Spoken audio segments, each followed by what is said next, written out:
Chapter 607. Shenyan was faster than him and pulled open the black curtains. Lu Shuang sat up and found that the wall was made of glass. He could see the coast when he pulled it open. What happened? Lu Shuang asked. Shen Yiyan frowned and made a call. He said coldly, "Do you know what happened? The invisible force set up a fake thunder ray this afternoon. I don't know why it suddenly exploded. Maybe an animal accidentally stepped on it," Colonel Cheng reported. "Check the surveillance.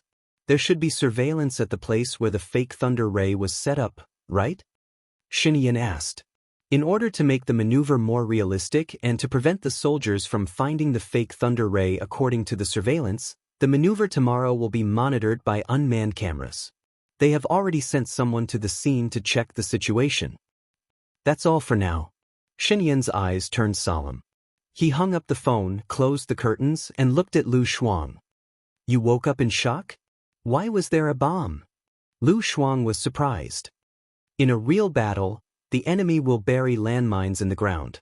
As long as one steps on them, basically no one will survive. In a drill, in order to ensure the safety of the soldiers and to get closer to the display, they will prepare imitation lightning bolts. Simply put, it's an air mine.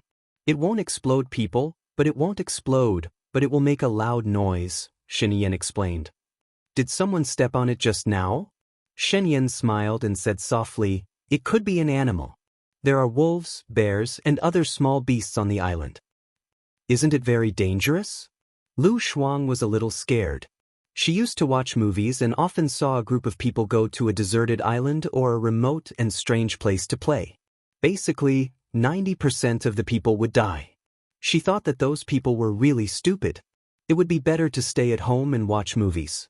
Why did they go to such a dangerous place? The soldiers are armed with guns. Besides, they all know martial arts. These beasts are no match for them. Shen Yiyan sat on the bed. "Can I not go to the island tomorrow? Can you bring everyone's information to the boat?" Lu Shuang asked. "You're the safest when you're with me. I have a schedule to come here, so I have to attend. Don't worry, the island is full of my people. As long as I'm alive, you'll be fine," Shen Yiyan promised. Lu Shuang nodded. Tomorrow she would know who the person who wanted to kill her was. Once she found that person, she would be safe from now on. She wouldn't have to worry about being afraid. "Are you still sleeping? Let's sleep." Shen Yiyan lifted the quilt and lay on the bed. Lu Shuang couldn't fall asleep and looked at him. He did not sleep either. He kept his eyes open, thinking. "Are you worried that it's not the work of a wild beast? If it's a human, it'll be terrifying," Lu Shuang said worriedly. Shen Yiyan looked at her. "Actually, what is it?" Lu Shuang asked. Shen Yiyan sat up and made a call. 1 ring, 2 rings, 3 rings, 4 rings, 5 rings. "Hello." Bai Ya's hoarse voice came from the other end of the phone. "Did you send someone to the uninhabited island?" Shen Yiyan asked directly. Bai Ya paused and replied, "Yes, I'm worried about your people. I need to ensure Lu Shuang's safety. Your people stepped on the mine as soon as they arrived. Send me the photos of your people." Bai Ya was silent. "I know. If you want Lu Shuang to be safe, you'd better not touch my people." "I know. If it's not necessary, don't let your people act rashly," Shen Yiyan said and hung up the phone. Lu Shuang vaguely heard something. He sat up and said, "I heard my name. Bai Ya sent someone to the island to protect you. She's quite knowledgeable about you," Shen Yiyan said. Lu Shuang looked down and fell on the bed. He stared blankly at the air for a while and turned around with his back facing Shen Yiyan.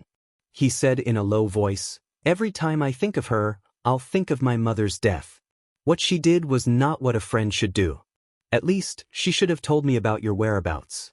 She shouldn't have lied to me along with all of you. I asked her to do it. I promised her that I wouldn't disturb your life. I just want to know that you're safe. She didn't tell you because she was afraid that you'd reject her. She could tell that I like you, so she wanted to matchmake us," Shen Yiyan explained. "It's different. She's my friend, not yours. I might forgive her, but I won't be friends with her anymore." "I won't do it again," Lu Shuang said softly. He said it to himself. She was so hurt when she was betrayed by her friend. Shen Yan hugged Lu Shuang's waist and pulled him into her arms. I'm enough for you. Lu Shuang didn't say anything else. His thoughts ran wild and he was worried. After thinking for an hour or two, his pajamas attacked him. When it was almost dawn, he fell asleep again. After some time, she woke up. Light shone through the gap of the curtains. It was very bright. She looked to her side. Shen Yan was no longer there. She put on a blanket and opened the curtains. Outside, there were many soldiers. They were orderly and disciplined, standing on both sides. In the middle, there were more than 10 men wearing masks. Lu Shuang recognized them. They were Shen Yan's formless clothes. Shen Yan was also standing on the dock, talking to one of the men. This man was also wearing formless clothes, but he didn't cover his face. If the people who wanted to kill her were among those formless clothes, wouldn't it be faster for her to stand here and look at them? Lu Shuang quickly closed the curtains. He looked outside through a gap. There was a knock on the door. Lu Shuang went to open the door. Colonel Cheng stood at the door respectfully. The president asked you to get dressed and go to the dining room for dinner. Oh, I got it. Thank you.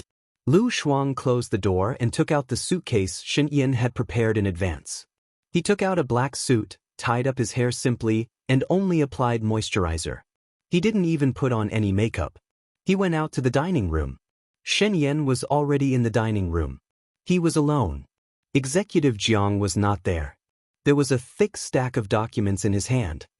Come over and take a look. Who do you know? All the information is here. As soon as Lu Shuang heard that it was formless information, she immediately went over.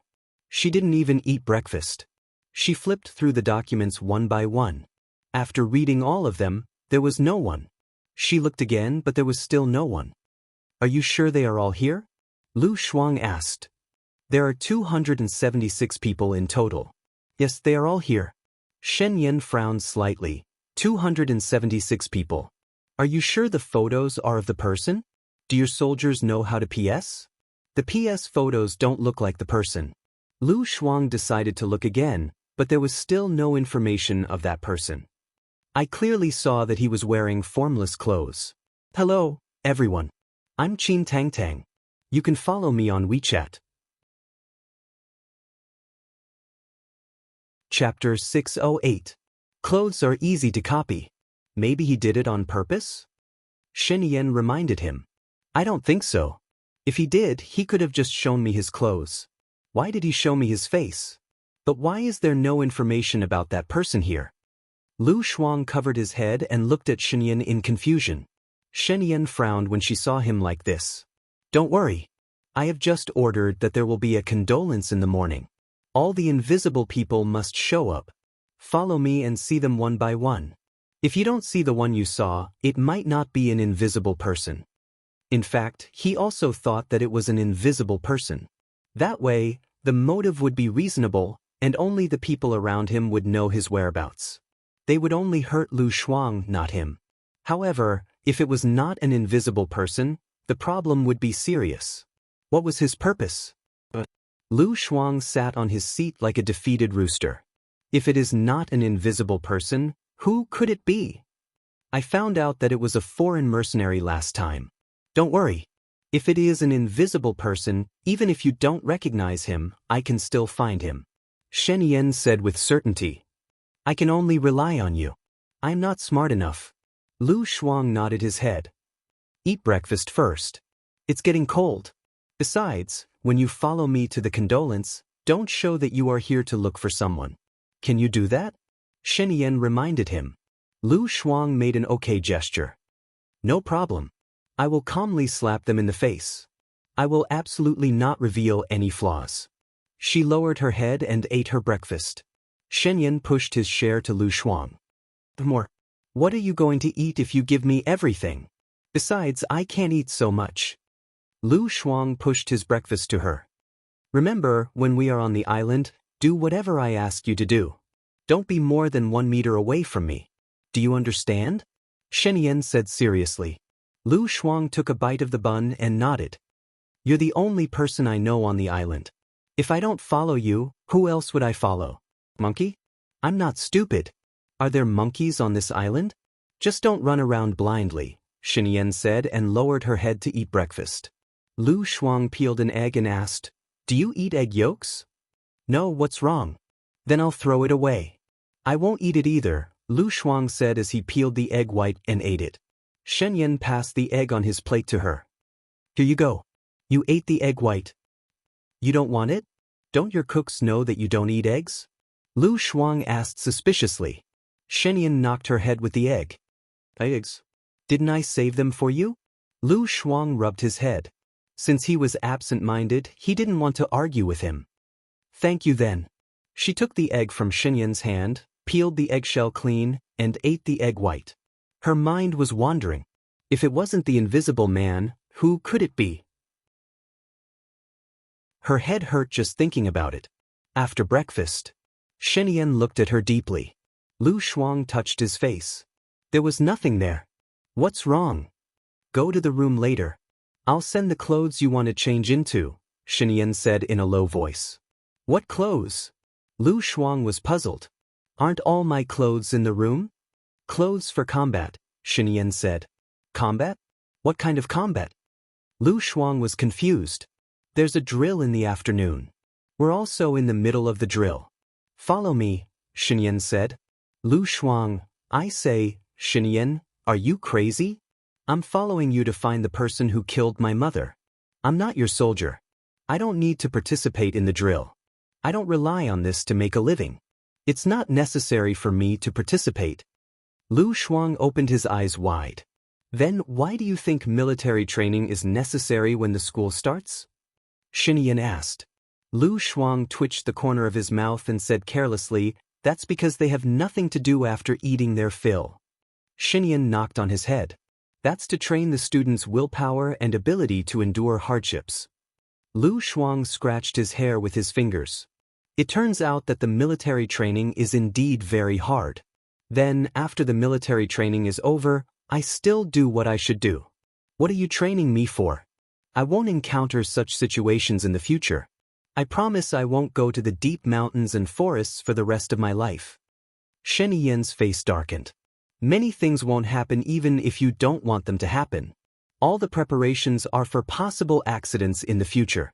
This is training and it will only do you good. I will teach you a lot of survival skills.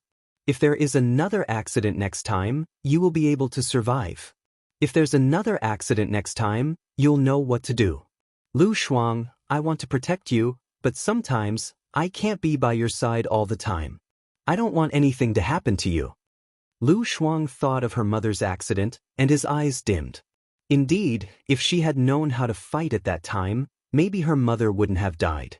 No one knew what would happen in the future. Since Shen Yan wanted her to participate, she would participate. It would be good to try and learn. She made an okay gesture. "I got it. Let's give it a try. Remember, don't be more than 1 meter away from me." Shen Yan reminded him again. Lu Shuang nodded. "It's not that easy to get rid of me. Don't worry." Shen Yan smiled slightly. "I'm looking forward to being stuck to by you." Lu Shuang had a strange feeling in his heart. It seemed that she really hadn't stuck to him before. She returned to her room, and soon, someone brought her clothes. The clothes were all green, including the vest inside. Lu Shuang took off his clothes, and Shen Yan walked in. He was still wearing his suit. "Why don't you change?" Lu Shuang asked, puzzled. "I'll change after lunch." "Then why should I change now?" Lu Shuang asked immediately. "So that you don't have to change after lunch." Lu Shuang, it didn't sound like there was a problem. She continued to put on the clothes, one by one. There were many sets, but the material of the clothes was very good, and it didn't affect her movements at all. Shenyan didn't leave, but stood by the side and looked at her. Lu Shuang put on all the clothes and looked at herself in the mirror. She pulled the hem of her clothes and praised herself. "I look pretty cool." She even gestured a gun with her hand and smiled. Shen Yan looked at her seriously. "No matter what happens, don't take off your clothes." "I'm not stupid. It's so cold." Lu Shuang smiled and sat on the bed. She leaned back and shook her legs. She looked at him and asked, "When are we leaving?" "Remember to protect your head now," Shen Yan reminded her. Chapter 609. Shen Yan put a gun in her waist bag. There are bullets in the gun. Don't shoot unless it's absolutely necessary. Lu Shuang looked at him timidly. Will he die if I hit him? The gun is real, but it depends on where you hit him, Shen Yan said in a low voice. He held her hand and held it tightly. She didn't know why, but she felt that his expression was very serious, not at all like his usual devilish self. It seemed that something big was about to happen. Let's go. Don't forget to put on your down jacket before you leave the ship. I'll see you on the deck, Shen Yan said and let go of Lu Shuang's hand. They went back to their room from the secret chamber before going out. Lu Shuang also went out and put on a down jacket. When she got to the vest, he was already there. He was wearing a black windbreaker over a suit. His hands were in his pockets and his back was facing her. The hem of the windbreaker swayed slightly with the wind. He was like a jade tree in the wind, a clear breeze and a bright moon. It was because he was wearing it. Was that the reason why he didn't wear it? She also felt cold, especially when the sea breeze blew over. She shivered and shrank her neck. But her mind was much clearer. This man, just looking at his back was enough to make one's imagination run wild. He was actually doing that with her. Thinking about it, she felt a little proud. Wah! Shen Yan turned back to look at her. His clear eyes and the majesty of a king made Lu Shuang pause. He gave her a completely different feeling from his usual self. She put away her pride and looked at him in confusion. He didn't speak to her but walked towards the shore. Immediately, many people followed behind him. Lu Shuang also followed behind him. Soon they reached the shore. There were more than 20 military officers waiting by the shore with their backs straight.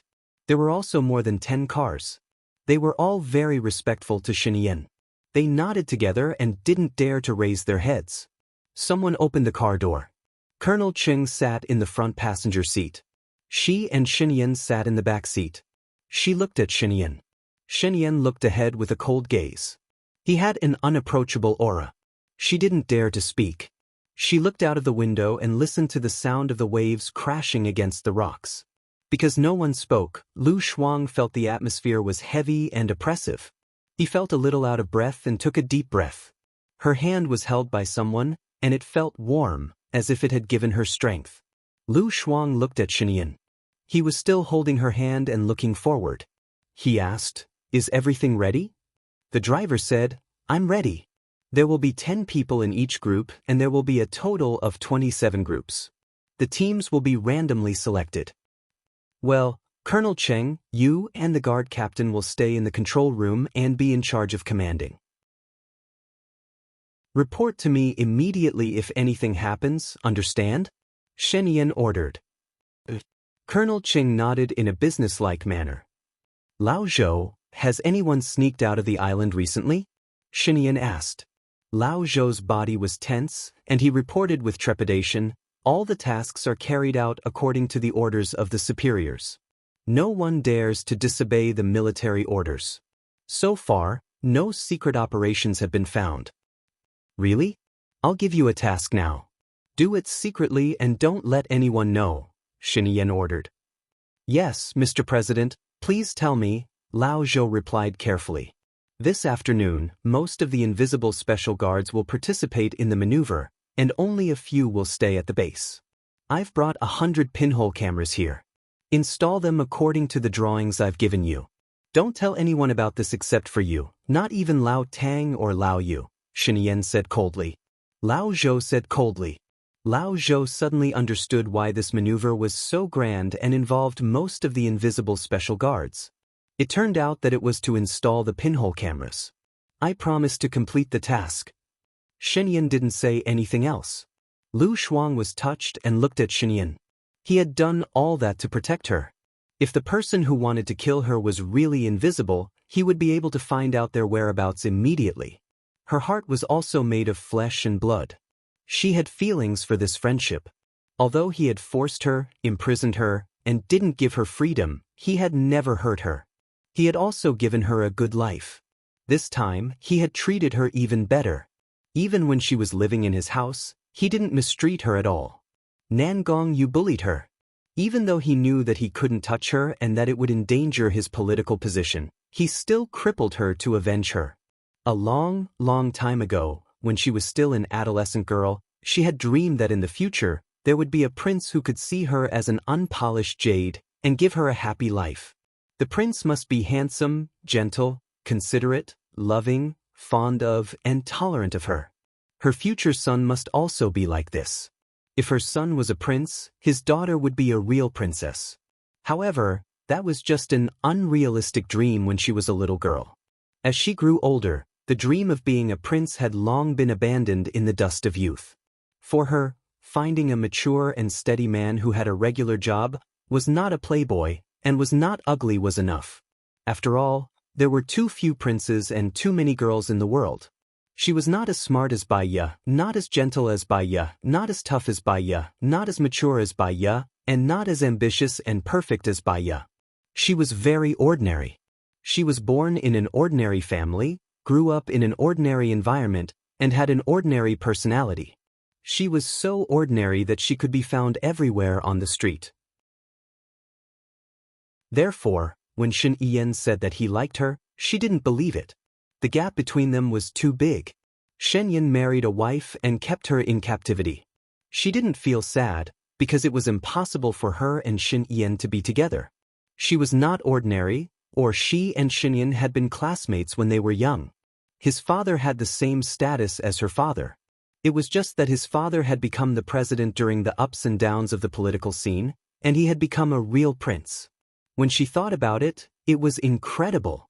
When she was young, she also liked a certain idol group. The three little ones were also high school students. She thought that those who were classmates with the three little ones were very happy. They could meet celebrities every day, and as classmates, it was very easy to get autographs. Now that she thought about it, Shen Yan's classmates must also feel very happy. After all, they had been classmates with the president. Lu Shuang chuckled. She had even slept with the president. She could brag about this for the rest of her life. Hearing Lu Shuang's laughter, Shen Yan tightened his grip. Lu Shuang came back to her senses and looked at Shen Yan. When she met his coquettish eyes, she inexplicably blushed. When she recalled the details of what they had done last night, her face blushed even more.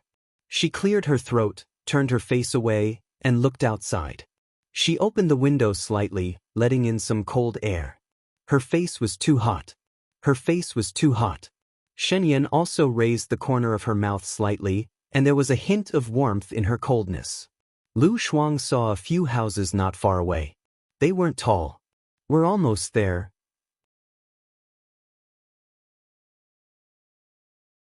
Chapter 6:10.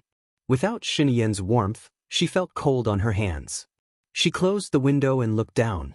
Could it be that she fell in love with Shen Yan? It was a strong feeling. She scratched her head. What if Shen Yan seduced her on purpose and then abandoned her after she fell in love with him? What if Shen Yan and Hua Zixing refused to divorce because of politics? What if Shen Yan got tired of her? What should she do? With his status, he could totally crush her.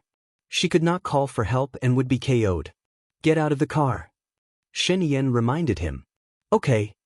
Lu Shuang saw them getting out of the car and quickly got out. In front of him was a crowd of people. Line up. Lao Zhou's voice was heard. Lu Shuang heard the voice and a few people repeated the word, line up, in a dignified and solemn voice. She stood behind Shen Yan and felt a strong aura and passion. She had been in the army of Gu Lingqing and they gave her the same feeling. She felt that those men were very manly and wanted to marry a soldier. Follow me closely. Shen Yan reminded him in a low voice. Okay. Lu Shuang followed Shen Yan immediately and saw that they were in 10 rows and 27 columns.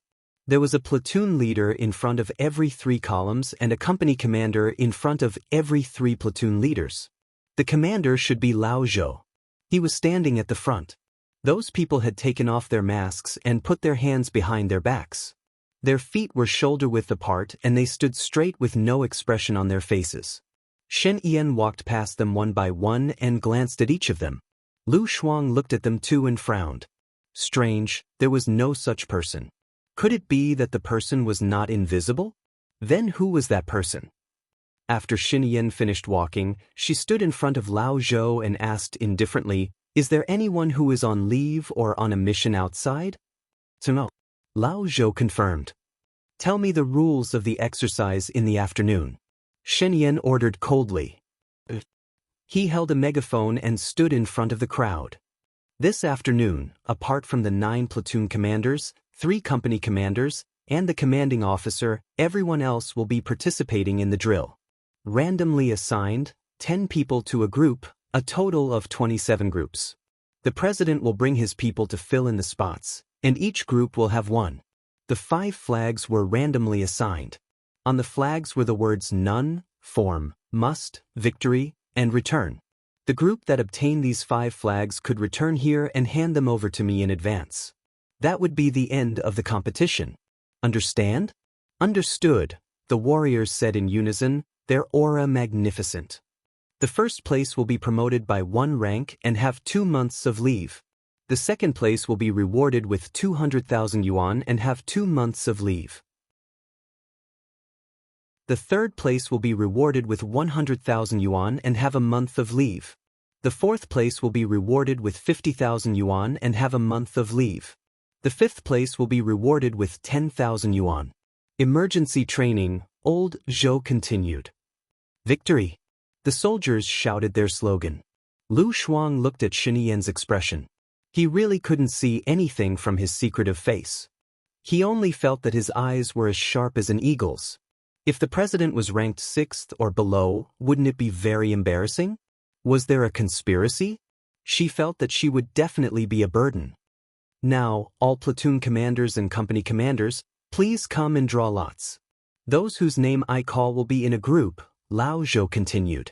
Each platoon commander and company commander would draw 10 people. These 10 people would be in a group, and it was completely random. After they drew lots, it was Colonel Cheng, the bodyguard captain, and someone she didn't know. In the end, she was the second one to draw lots. She was very surprised. She was also qualified to draw lots. She felt it was unbelievable and embarrassed. She was trembling in fear and nervously drew 10 people. On the contrary, Shen Yan didn't draw any. She looked at the invisible people. She wasn't familiar with their names and code names, so she didn't feel anything. After calculating, they had 4 people left, so there should be 6 people on Shen Yan's side. Shen Yan, who else could it be? Lu Shuang looked at the people behind Shen Yan. All of them were expressionless and quiet. He really couldn't tell who was fighting with her. She saw Lao Zhou and Shen Yan whispering something, and Shen Yan nodded. She didn't know what they were talking about. The last group, congratulations to the remaining soldiers who didn't call out their names. You will be in the same group as Mr. President. They are number 008 Xingu, number 171 Zhang Jining, number 189 Wu Di, and number 234 Hang Tian. After Lao Zhou finished reporting, he looked at Shen Yan. Shen Yan nodded. The bodyguard captain stepped out and said in an imposing manner, Cheng Mingho, Zhu Jiang, Wang Bo, Han Qingyue, step out. Let the invisible people see the power of our guards. The 4 people whose names were called out stepped out and shouted confidently, Capital's number 1 guard, let's see who dares to compete with us. Invisible soldiers, do you dare? Lao Zhou shouted. Dare. The invisible people shouted in unison. Lu Shuang, she really wanted to say that this bodyguard captain should be killed. This was clearly a drill of the invisible troops, but they made it seem like a battle between the bodyguards and the invisible people. He seemed to have forgotten that there were 4 invisible people in this team of 10. What did he mean by fight? If she was an invisible person and her own people went easy on their own people, wouldn't they win easily? The 4 of them had to fight 264 people. Were they stupid? Hey, Shen Yan, how did this bodyguard captain get promoted to the position of bodyguard captain? His intelligence is amazing. Lu Shuang approached Shen Yan and said in a low voice. Shen Yan's lips curled up slightly. His father is my uncle's brother. Lu Shuang understood. Nepotism. Shen Yan took the microphone. Seeing that you guys are full of fighting spirit, I'll arrange for the bodyguards to compete with the invisible people after the new year. How about that? Good. Lu Shuang couldn't help but applaud. Shen Yan was really smart. With just a few words, she brought back the topic that was led away. This was just an internal drill of the invisible people. The bodyguard captain was just an empty spot. Shen Yan smiled slightly. Mature, steady, and graceful. Every move she made was full of the nobility of a king. She passed the microphone to Lao Zhou. Lao Zhou said emotionally at the end, "Soldiers, the president is here to express his condolences. We've worked hard for a year. Let's perform well for the president. Who is the best team?" "Invisible is the best. Who is the bravest?" Lao Zhou shouted. Invisible, brave, fearless. We don't seek to be first. We just want to leave the first in the dust. Dismissed. Line up for dinner in half an hour, Lao Zhou said.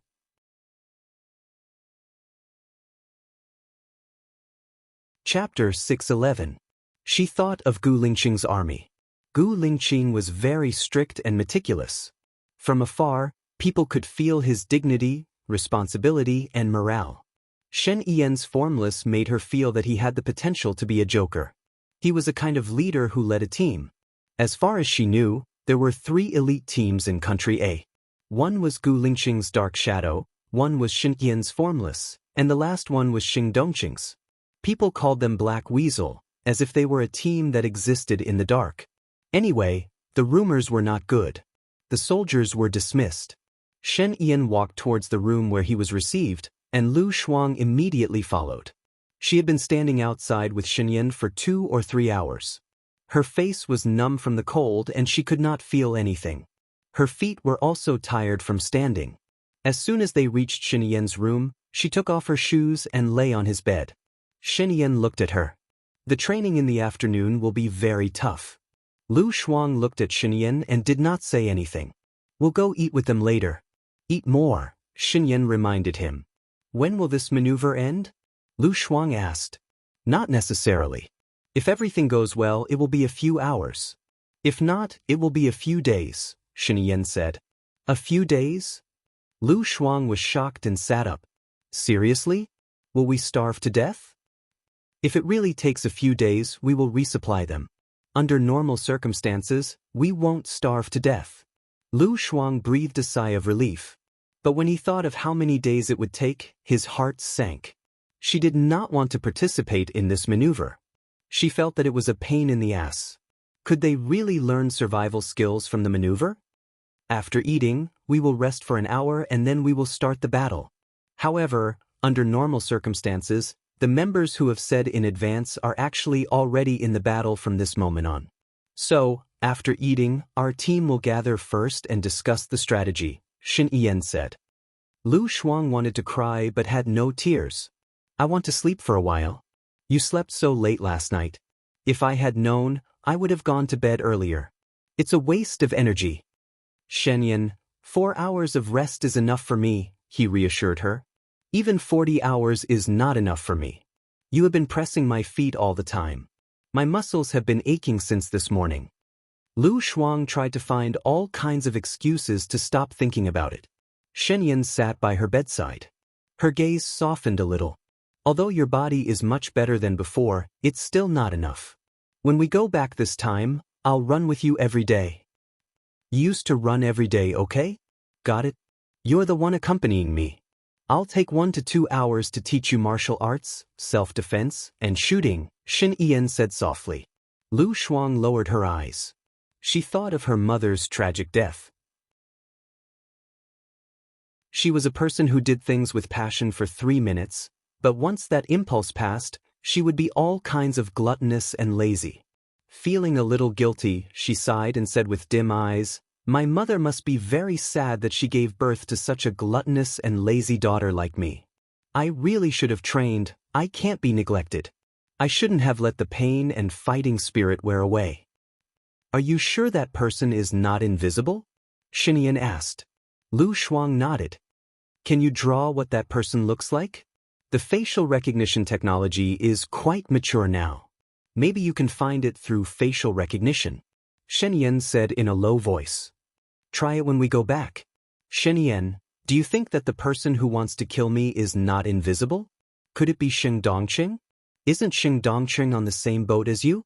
He's afraid that something will happen to you, so he hired someone to kill me. Lu Shuang guessed. There's no need for him to wear invisible clothes. In his eyes, you're a dispensable person. He doesn't care about you. What if he wants me to hate you on purpose? Maybe he's letting me go on purpose. Lu Shuang let his imagination run wild. Shen Yan was silent. Before I have evidence, I don't want to make wild guesses. I will only fall into someone else's trap and worry about nothing. But I promise you that I will find the culprit. No matter who it is, I will give you a satisfactory explanation. Since Shen Yan had said so, there was nothing for her to worry about. After all, Shen Yan was a person of her word. I hope that my mother's spirit in heaven can bless me to find the murderer. Otherwise, I won't accept it. If my mother doesn't die, my father won't die of depression. It's all my fault, and it's also your fault. Lu Shuang sat up. His eyes were slightly red. Yes, it's my fault. I'll use the rest of my life to make up for my mistake. Shen Yan didn't deny it. He put his arm around Lu Shuang's shoulder. Don't accept it. Don't let me go. Do you understand? Lu Shuang stared at him, thinking about what he meant. You're being sarcastic, aren't you? I mean it. So, stay by my side and torture me with all your might. Don't harm others, Shen Yan said with a smile. Lu Shuang elbowed him in the stomach, trying to push him away. You're the one who will harm others. See, I've been harmed by you. Why do I still have to participate in the drill? Oh my God, I'm a woman. Those are all men. Shen Yan looked at her and smiled. After the drill, I'll give you a present. You haven't given me the present from last time. Shen Yan scratched her nose. I'll give it all to you after the drill. Lu Shuang warned, if you don't give it to me, I'll keep staring at your butt and nagging. Ha, I don't even want to give it to you anymore. Lu Shuang, she knocked his head. Don't you dare, brother. Shen Yan's eyes darkened. Why are you calling me brother? Do you want to die? Call me hubby. Oh, brother. Lu Shuang said with a smile. Shen Yan lowered his head and bit Lu Shuang's lips. I don't have hobbies with my sister. Do you like to have sex with your brother? Nonsense. Lu Shuang blushed and bit his lips. Shen Yan didn't dodge and was bitten by her. He took the opportunity to cover her mouth and pressed her down on the bed. Lu Shuang protested and pushed him. Instead, he tightened his grip on her waist. The drill was in the afternoon, and she didn't have the strength to play with him. Lu Shuang bit his tongue without hesitation. Shen Yan felt a sharp pain on her tongue and it became numb. She stared at Lu Shuang. She saw a trace of sadness in his eyes and some inexplicable guilt. She took the initiative to suck on his lips and said softly, I don't have the strength. You know that. I know. It's just a kiss. I'm not doing anything. Shen Yan was a little angry. Lu Shuang smiled honestly. I'm just worried about what I'm doing.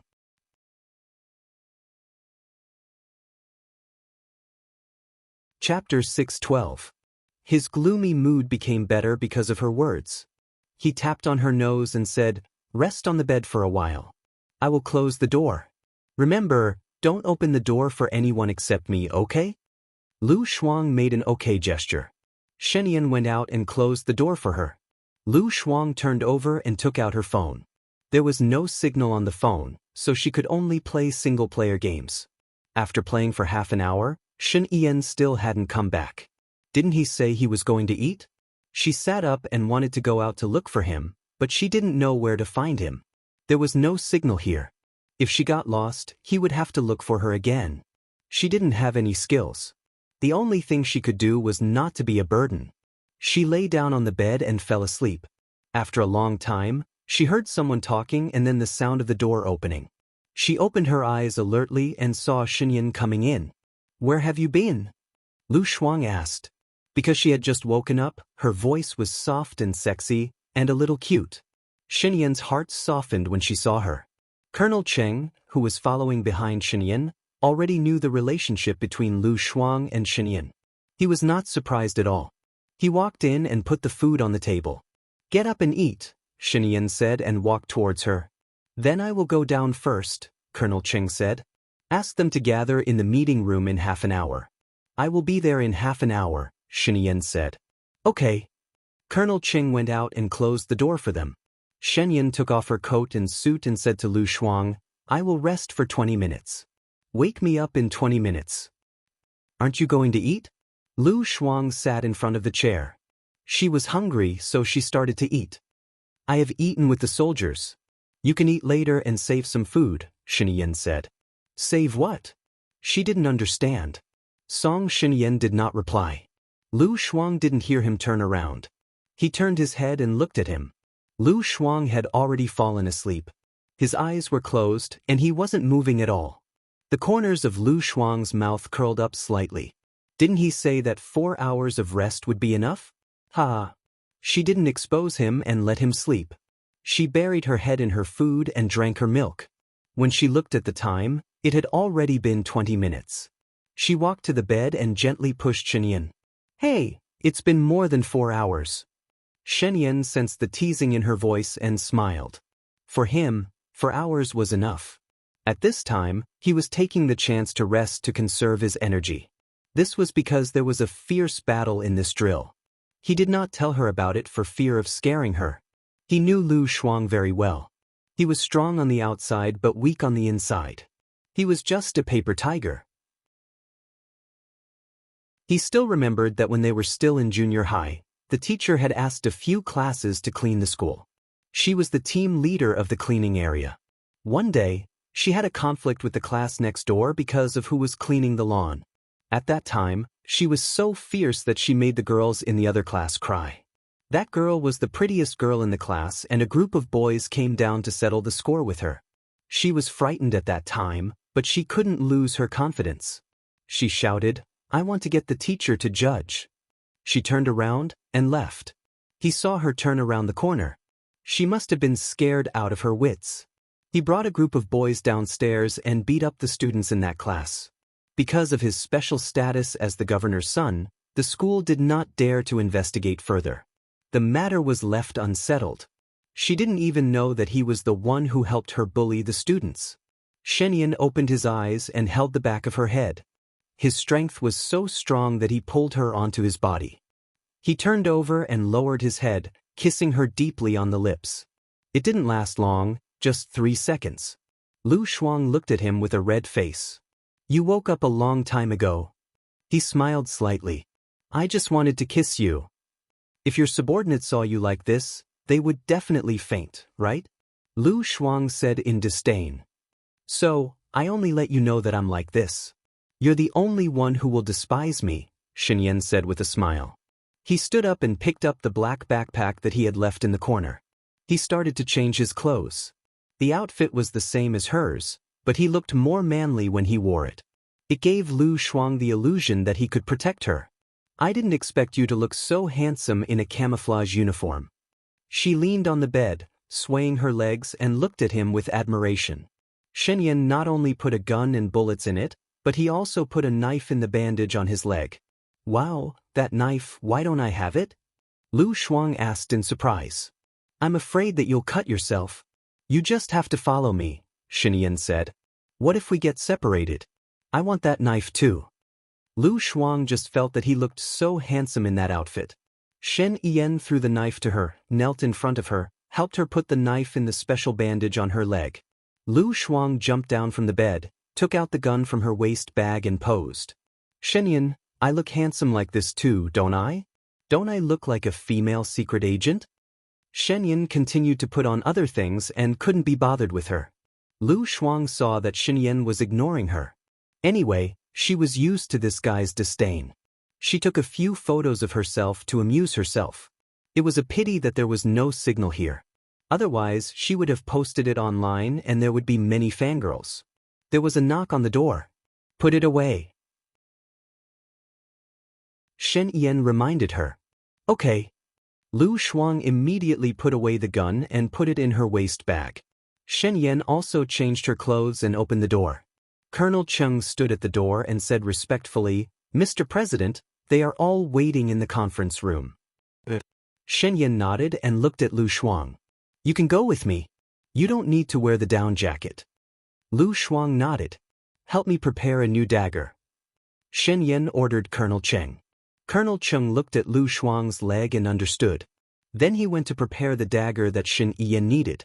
Shen Yan took Lu Shuang to the conference room. When Lu Shuang saw that the other 8 people had arrived and were wearing the same clothes as them, she suddenly felt a kind of hot blood flowing in her body, swelling and excited. Shen Yan took the note on the table and glanced at it. Number 008 is good at fighting, number 171 is good at shooting, number 189 is good at collecting, number 234 has no specialties or weaknesses, Cheng Mingho is good at fighting and shooting, Zhu Jiang is good at fighting and computing, Wang Bo is good at extreme limits, and Han Qing is good at everything. Yu is good at everything. Who compiled the information from above?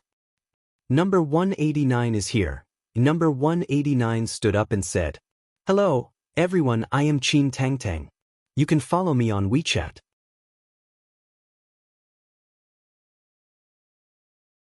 Chapter 613. Do you think your collection is correct?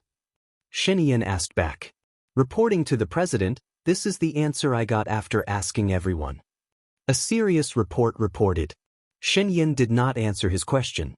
Whether it was true or not, they would be able to find out during the drill. Remember, in this drill, I forgot your previous numbers. I will rename your numbers. Number 1 Xin Gu, number 2 Zhang Zhenyu, number 3 Wu Di, number 4 Shenin, number 5 Hang Tian, number 6 Lu Shuang, number 7 Qing Mingho, number 8 Zhu Jiang, number 9 Wang Bo, and number 10 Han Qingyue. Do you understand? Shen Yan said sternly. Understood. Lu Shuang also shouted along with them. She felt very proud, as if she was really one of the soldiers. She could boast about this for the rest of her life. She still had to tell Debao about it in the future. She could not help but smile, and her eyes were sparkling. Shen Yan looked at her out of the corner of her eye and sighed helplessly. She did not know what she was thinking about. Is there anyone who volunteered to be the commander this time? Under her influence, Shen Yan's tone softened a little. Except for Lu Shuang, everyone else looked at Shen Yan. They could not tell what Shen Yan was thinking. Number 7 Qing Mingho, sign up. When everyone saw Qing Mingho sign up, they signed up one after another, except for Lu Shuang. Anyway, she did not say anything. Since Shen Yan asked her to follow him closely, she would definitely not let anyone separate them. Shen Yan was probably just asking casually. No one would really dare to order Shen Yan around. Shen Yan looked at Lu Shuang coldly. What about you? Lu Shuang paused and looked at Shen Yan's firm and sharp eyes. If she did not sign up, would it hurt the morale of Shen Yan's team? She had promised not to drag them down. She cheered up and said in a loud voice, Number 6, Lu Shuang, sign up. Anyway, Shen Yan would not let her be the commander unless she wanted to die quickly. Alright, it's up to you then. During the battle, we will all listen to the commander's orders, including me, Shen Yan said with certainty. Lu Shuang fixed his eyes on Shen Yan. She thought she was hearing things. Was there something wrong with Shen Yan? He must have forgotten to take his medicine today to make her the commander. Victory! Someone shouted. Victory, victory, victory. The soldiers were full of confidence. After all, they were following the president. They would definitely do their best. Otherwise, they would embarrass the president. The pressure on them was much greater than the others. Of course, their morale was also much higher. Lu Shuang saw how passionate the soldiers were. If he said that he didn't want to be a soldier, would he be despised to death? She looked at Shen Yan and frowned. That fellow, Shen Yan, didn't even look at her.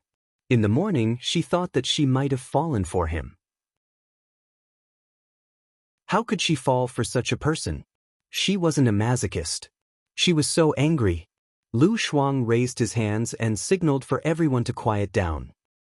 What strategy do you guys have? What are your thoughts? Sir, I think we should adopt a quick attack. After all, out of the 27 teams, only 5 will be able to get rid of the 5 flags. The slower we are, the more disadvantaged we will be.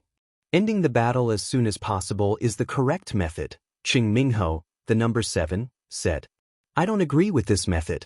Everyone wants to end the battle quickly, but the more rushed we are, The more loopholes there will be and the easier it will be for the entire team to be wiped out. We should be cautious. Although only 5 teams can gather, we must ensure that there are no casualties first. Only then will we have a chance to complete the mission, Number 1, Shingu said. If we are slow, we can ensure that there will be no casualties. Taking the initiative to attack is the best defense, Number 7, Ching Mingho retorted. I think that only reckless people will choose to end the battle quickly. Advancing steadily is the only way to be at ease, Number 1 said. You're too steady. The flags are gone. I'm not being reckless.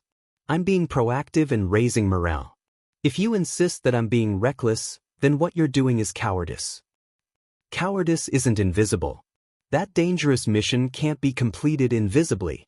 You mean that it won't be dangerous to protect the president? Don't forget, the guards are all chosen from the elite soldiers. Lu Shuang saw that the battle between Number 1 and Number 7 was about to reach its climax. She could also see that the invisible people and the guards were obviously divided into 2 camps, and the others were gradually joining in. She felt that she was really unlucky.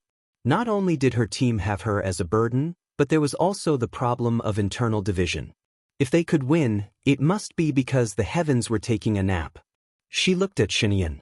Shenyan maintained her poise and composure. She was calm and composed.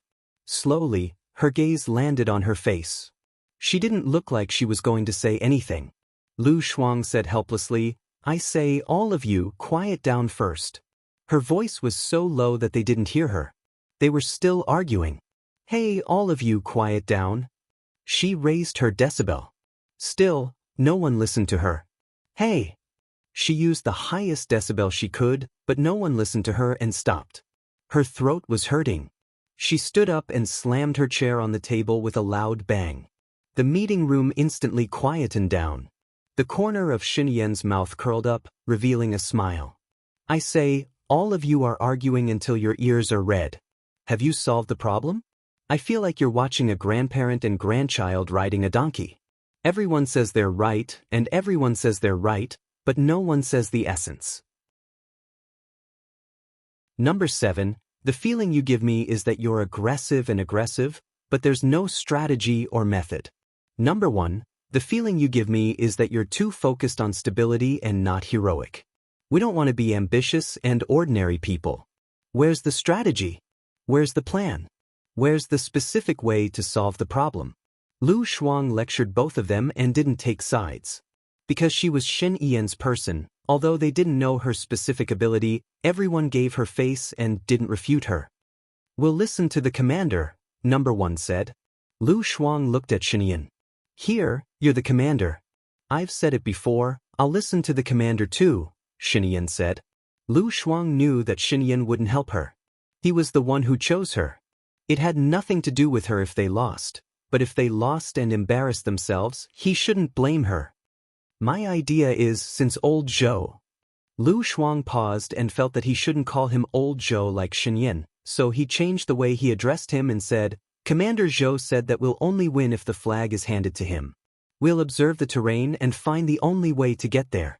We'll leave a sniper, an intelligence liaison, a combat expert, and an extreme athlete.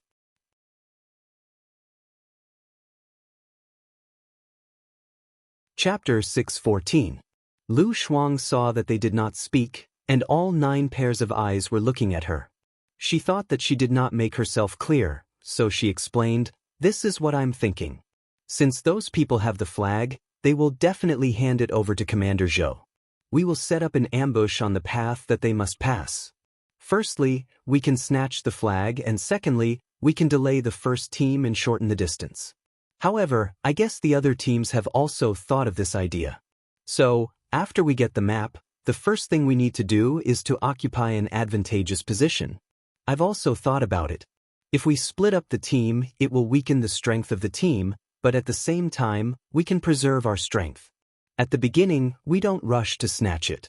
Instead, we urge them to snatch it, and then we can pick up the leftovers.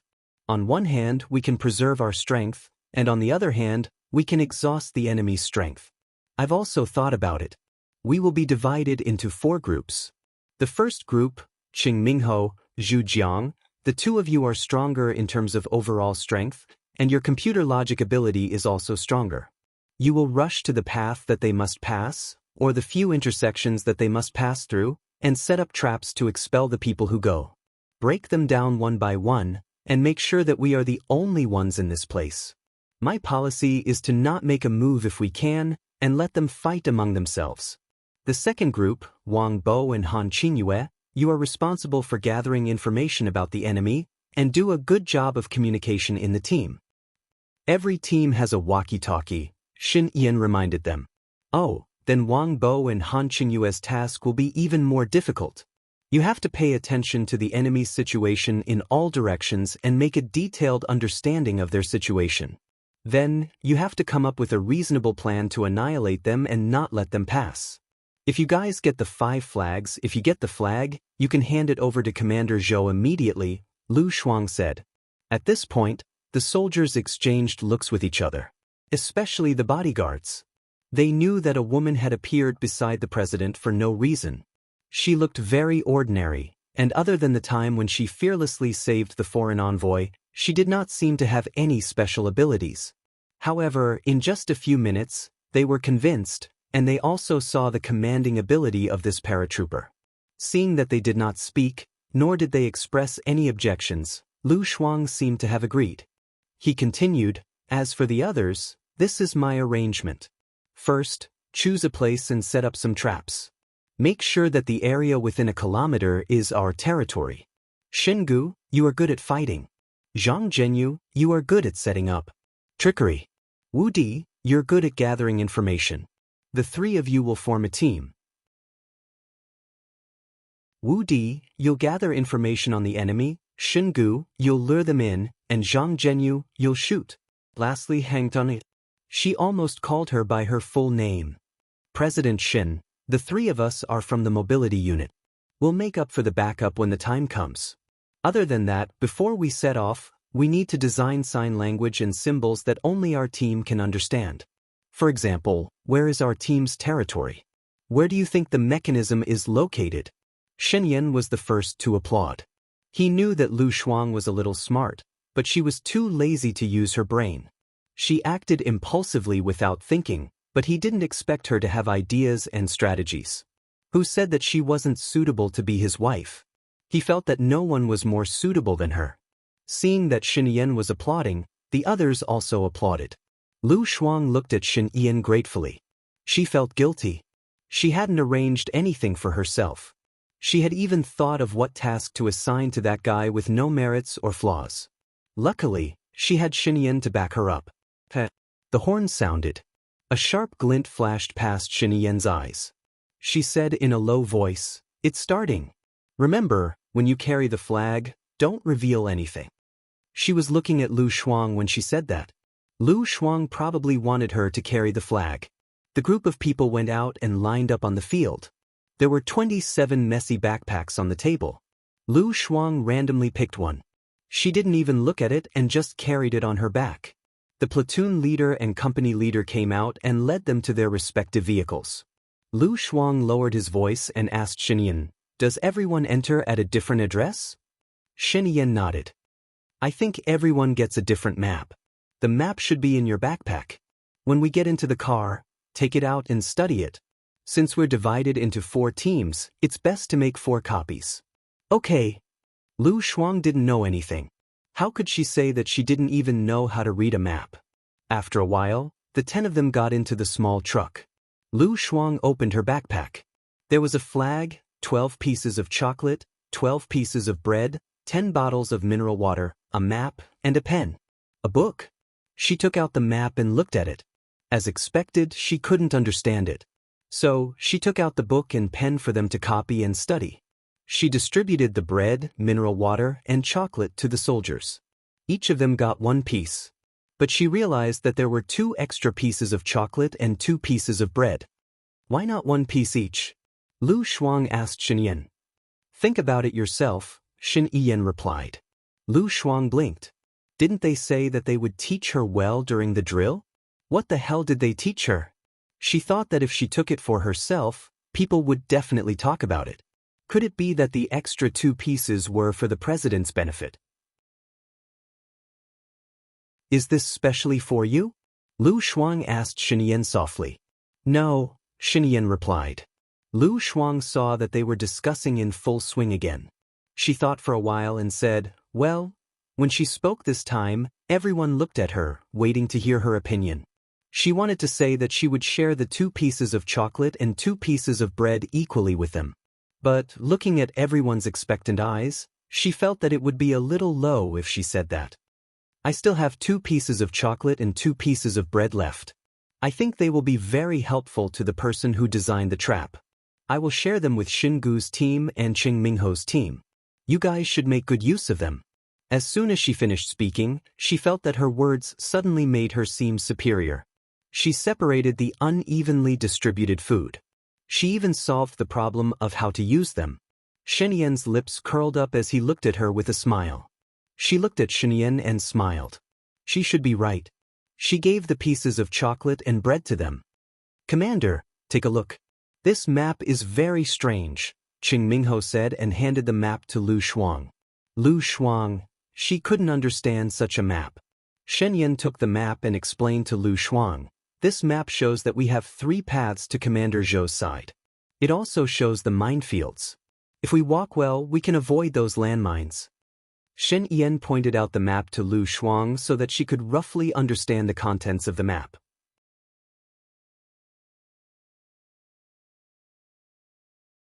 Chapter 6:15. Lu Shuang took a look at the map and then at Qing Mingho's worried face.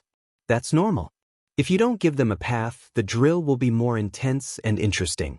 Remember, don't bite off more than you can chew. You just have to guard one intersection. It depends on their luck and yours. If you clear a path, it will at least give the people behind us a strong backing. Don't forget, there are 4 of you and 6 people behind you. Moreover, it's a competition of strength. If you win too easily, there will be no sense of honor, right? Also, look, the 3 roads on this map have clearly marked the minefields. I think that since it's random, there shouldn't be any bias. In other words, their map has also clearly marked the minefields.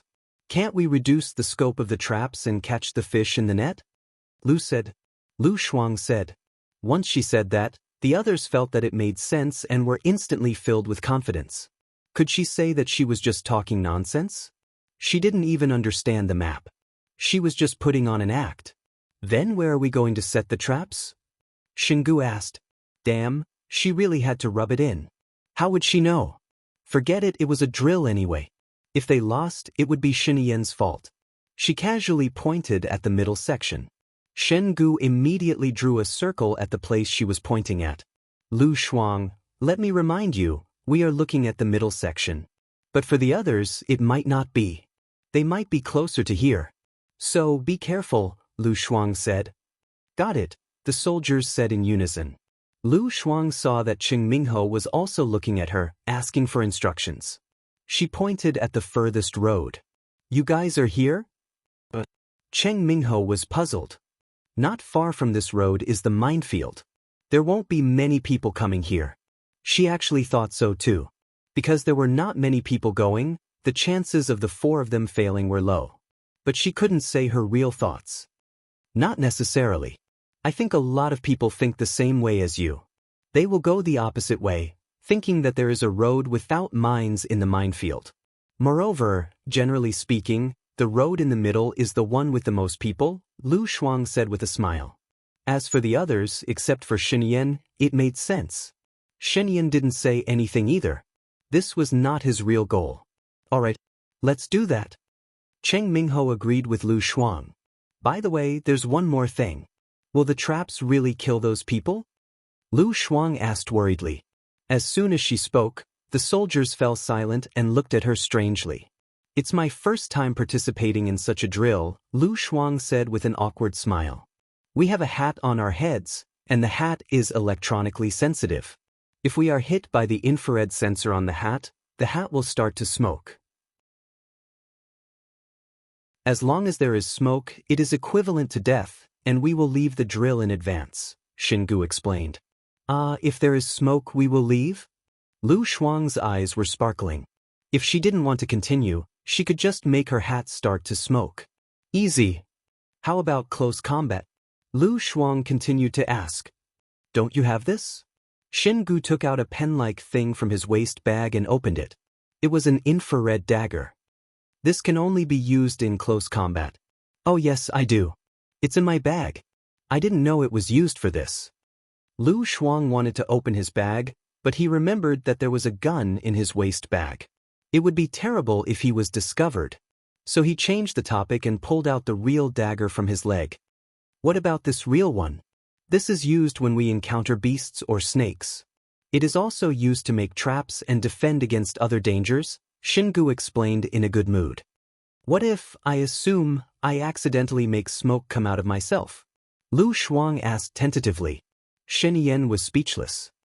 This is an electronic one. Whoever kills whom will be displayed in the command center. Xingu looked at Lu Shuang strangely. What if the hat is broken? Lu Shuang scratched his head. It is only given out after a thorough inspection. If something really happens to it, it will be replaced with a new one, Xingu continued. What did the commander do in the past? Cheng Mingho asked suspiciously.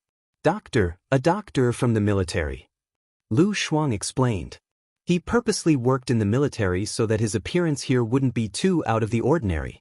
You haven't participated in a drill before? Hang Tian asked in surprise. I only participated in actual combat. I'm sorry, Lu Shuang said with a smile. Shen Yan pursed her lips and tried to suppress her laughter. Actual combat. What she said was true. She did participate in actual combat. She took care of colds, helped others give birth, and bandaged wounds. But when she said that, the soldiers instantly felt that she was superior. The commander has experienced many life and death situations, right? Hang Tian asked curiously. Give birth? She used to deliver babies every day. A lot. Almost a few every day. That was 5 years ago, Lu Shuang said with a smile. Shen Yan held back her laughter. Her shoulders were trembling.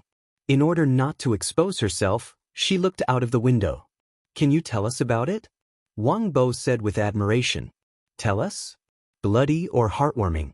Those memories are too distant. I don't want to recall them, Lu Shuang said ambiguously. Did the commander participate in a war?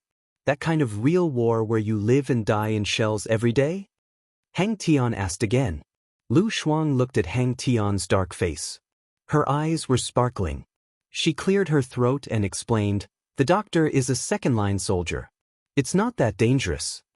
Shen Yan looked at Lu Shuang. All right, the doctor was indeed a second-line soldier. It was not that dangerous. But she didn't go to the battlefield at all. All right, she didn't admit that she had been to the battlefield. Lu Shuang glared at Shen Yan. It was all his fault. He made her a target. She rolled her eyes and smiled. Shen Yan looked at her and had a bad feeling.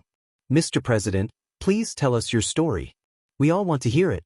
After all, you are so young. How did you do such an outstanding job? Lu Shuang asked. All the soldiers were distracted and focused on Shen Yan's face. Mr. President, please tell us, Hang Tian said excitedly. He had fought with the president and heard many unknown stories about the president. Thinking about it, he was very excited. Speak. Shen Yan revealed a meaningful smile, graceful and calm at the same time. Why did Lu Shuang have a bad feeling? Could it be that what he was talking about was related to her?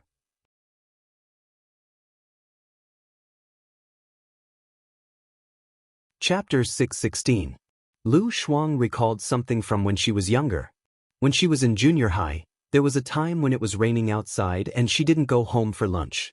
Instead, she bought a bowl of instant noodles and a chicken thigh from the school's supermarket. When she came back, she realized that her umbrella was missing. She searched everywhere but couldn't find it. An hour later, she saw Shen Yan coming over with her umbrella. She was furious and questioned, "Why did you take my umbrella?" "I saw that you weren't going home for lunch, so I wanted to go home for lunch," Shen Yan said righteously. "But you didn't ask for my permission." "How could I ask for your permission when you weren't around?" Shen Yan passed her the umbrella. She took it angrily, feeling extremely annoyed with Shen Yan. When school ended, she opened her umbrella, but it was broken by him. A few of the threads came off and the umbrella was like a wheel. She couldn't take it anymore and stomped her feet in anger. The rain was so heavy that she could only stand at the school's gate for the time being. He held a huge black umbrella and walked over unhurriedly. With an insufferably arrogant attitude, he asked, "Do you want me to give you a ride?" She was enraged. "I'll give you a gift. You have to accompany me under the umbrella." He hugged her shoulders and pulled her under his umbrella. "Accompany me home first. When I'm home, I'll give you this umbrella." And so, she accompanied him all the way to his house. This rascal really had to walk. He didn't even take the bus, saying that he couldn't squeeze in. She asked him to take a taxi, but he refused, saying that he couldn't get one. When she reached his house, she was already drenched. She was about to go crazy and beat him up. But she couldn't beat him and was pinned down on the cold ground, sneezing. At that time he said, "When my chauffeur comes back, he'll send you home. The rain is getting heavier and it's not easy to get a taxi here. There are no buses either. Go upstairs and take a shower first in case you catch a cold." She was angry, but she was still young and did not have much of a brain. She was really afraid that she would catch a cold, and she was also a little lazy. She wanted to hitch a ride with him, so she really took a shower at his house. When she came out, she realized that she could no longer wear her clothes, and could only wear the shirt he gave her. Girls in middle school had already started puberty, but they didn't have bras yet. They only wore singlets or bras inside. When she wore his clothes, she didn't wear them because her singlet was also wet. Now that she thought about it, he must have seen her naked at that time. No wonder he didn't let her go home. She waited until 8 o'clock in the evening, but her driver still hadn't returned. She was anxious and hungry. This fellow had prepared a cake for her with ill intentions. After all, she was young and couldn't resist the temptation when she saw a cake. She thought that eating a bit of his cake would be a way to vent her anger. If she didn't eat it, it would be a waste. She would be at a disadvantage, all right? Comforting herself like this, she ate the cake from his house. Soon after eating, she felt sleepy and curled up on the sofa to rest for a while. He rested until the next day. She was in his bed, still wearing his clothes. At that time, she had always suspected that he was behind it. Otherwise, why didn't the driver come back for the whole night? Why did she feel sleepy after eating the cake? Why didn't her mother ask her when she went home the next day? However, she couldn't ask on such an occasion. She would ask after it was over, if she still remembered to ask. To a certain extent, Shenyan was really bad. My story should start from when I was young. I think I was quite thoughtful when I was young, Shenyan said with a smile. Lu Shuang pursed his lips and felt very disdainful. Indeed, she was thoughtful. She had been bad since she was young. "Mr. President, you are very popular with girls, right?" Hang Tian said enviously. "Not bad. When it's raining, there are often girls who lend me umbrellas, or when they see that I have an umbrella, they pretend that their own umbrella is broken. They also insist on going to my house, take a bath at my house, and don't leave. There are even girls who stay overnight." Shen Yan said with a smile. At this moment, the usual coldness and seriousness disappeared. The more Lu Shuang listened, the more he couldn't bear to listen to it. "There are girls who stay overnight at your house. What did you do?" Lu Shuang asked with a fake smile. "I was young at that time, but..." Shen Yan deliberately dragged the last word. "I did what I should do." "Yes, you did what you should do." Hang Tian was curious. After all, they were all men, so he was curious and excited about certain topics. "I quite liked that girl at that time, so she wanted to stay overnight, so I agreed," Shen Yan said with a smile. Lu Shuang felt that she was talking about her. "What did you do?" Lu Shuang asked subconsciously. "She was wearing my white shirt at that time. She was quite bold. She didn't wear any clothes inside and saw everything. Her breasts were a little small." Lu Shuang's eyes drooped. She was sure that she was talking about her. How could she be so innocent at that time? She had never thought about the problem of being seen naked. And then? Hang Tian asked excitedly. "What do you think?" "We were alone in a room. My parents weren't at home. It was just me and her," Shen Yan said ambiguously. How old was the president at that time? Hang Tian asked immediately. 15 or 16. Didn't the president have any firsts at that time? Hang Tian said with a sneaky smile. I was young at that time, so I didn't understand. I didn't do that kind of thing. I was quite excited after a kiss, Xinyan said with a smile. You kissed her? Lu Shuang asked in disdain.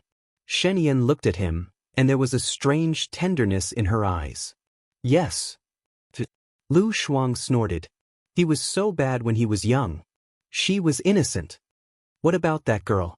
Where is she now? Hang Tian asked curiously. A sharp light flashed in Xinyan's eyes. His words made the atmosphere a little awkward. Some jokes could be made and some could not be made. Some questions could not be asked, because it would be serious if they were asked. Xinyan smiled. She should have given birth to the child. After all, I am almost 30 now, and she is older than me. Lu Shuang cleared his throat. After relaxing, let's get down to business. Now let's design a few symbols and hand gestures that only we can understand. When we reach the intersection, we can run forward quickly. Yes. The soldiers became serious instantly. Lu Shuang used to be a playful person, so he had a lot of ideas. She designed a few symbols that were simple and easy to remember. She also designed a few simple hand gestures. After all, in this kind of environment, there were not many instructions needed, so there was no need for complicated hand gestures. When they finished designing the symbols and hand gestures, the car stopped. A cold light flashed in Xinyan's eyes. The hunt had begun. Hello, everyone. I am Qin Tang Tang. You can follow me on WeChat.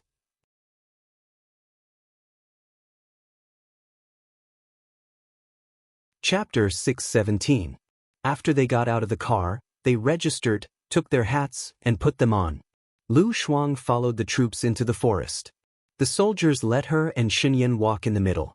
They were running fast, and Lu Shuang tried to keep up with them.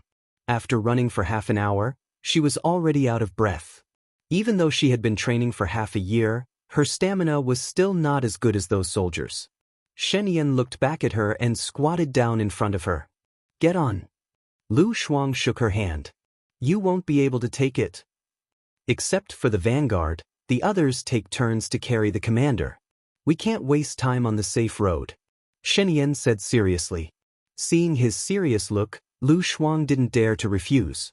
She climbed onto Xinyan's back and they ran at the same speed as before. Xinyan carried her and didn't fall behind at all. Lu Shuang leaned on his back and felt warmth in her heart. She didn't expect the noble Xinyan to have such a gentle side to him. She was impressed by him again. Xinyan ran for 10 minutes with her on his back. Then someone else carried her. Another 10 minutes later, someone else carried her again. No matter who it was, they all followed behind Xinyan. I have rested for half an hour and can run for half an hour by myself. Xinyan. Lu Shuang accidentally called his name. Xinyan looked back at her, and his eyes were cold. There is no name here, only a code. I am number 4. Lu Shuang had also become more serious. Her own emotions had also changed in the tense and intense environment. After all, those soldiers were really carrying her and treating this drill as a real battle. Number 4, according to the normal speed, how long will it take for us to run out of this forest without getting lost? Lu Shuang asked. Number 1, answer me. Xinyan threw the question to the others, as if he didn't know. At our current speed, without any enemies or accidents, we'll need 12 hours, Number 1 replied. Lu Shuang was speechless. She glared at Xinyan, who was the one who said that if everything went well, it would only take a few hours. At the very least, it would take 12 hours. How many hours was 12 hours? If she had known that it would be 12 hours, she would not have come. Now, it was hard to get off the tiger. She wanted to make her hat smoke.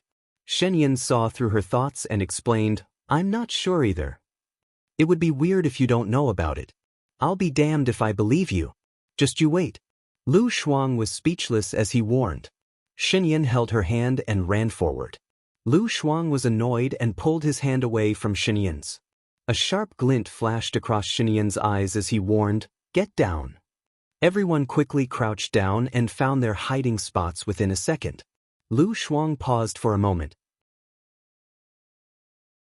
At the thought of 12 hours, she wanted to expose herself and let the enemy kill her, so she squatted down slowly. Shen Yan saw through her intention.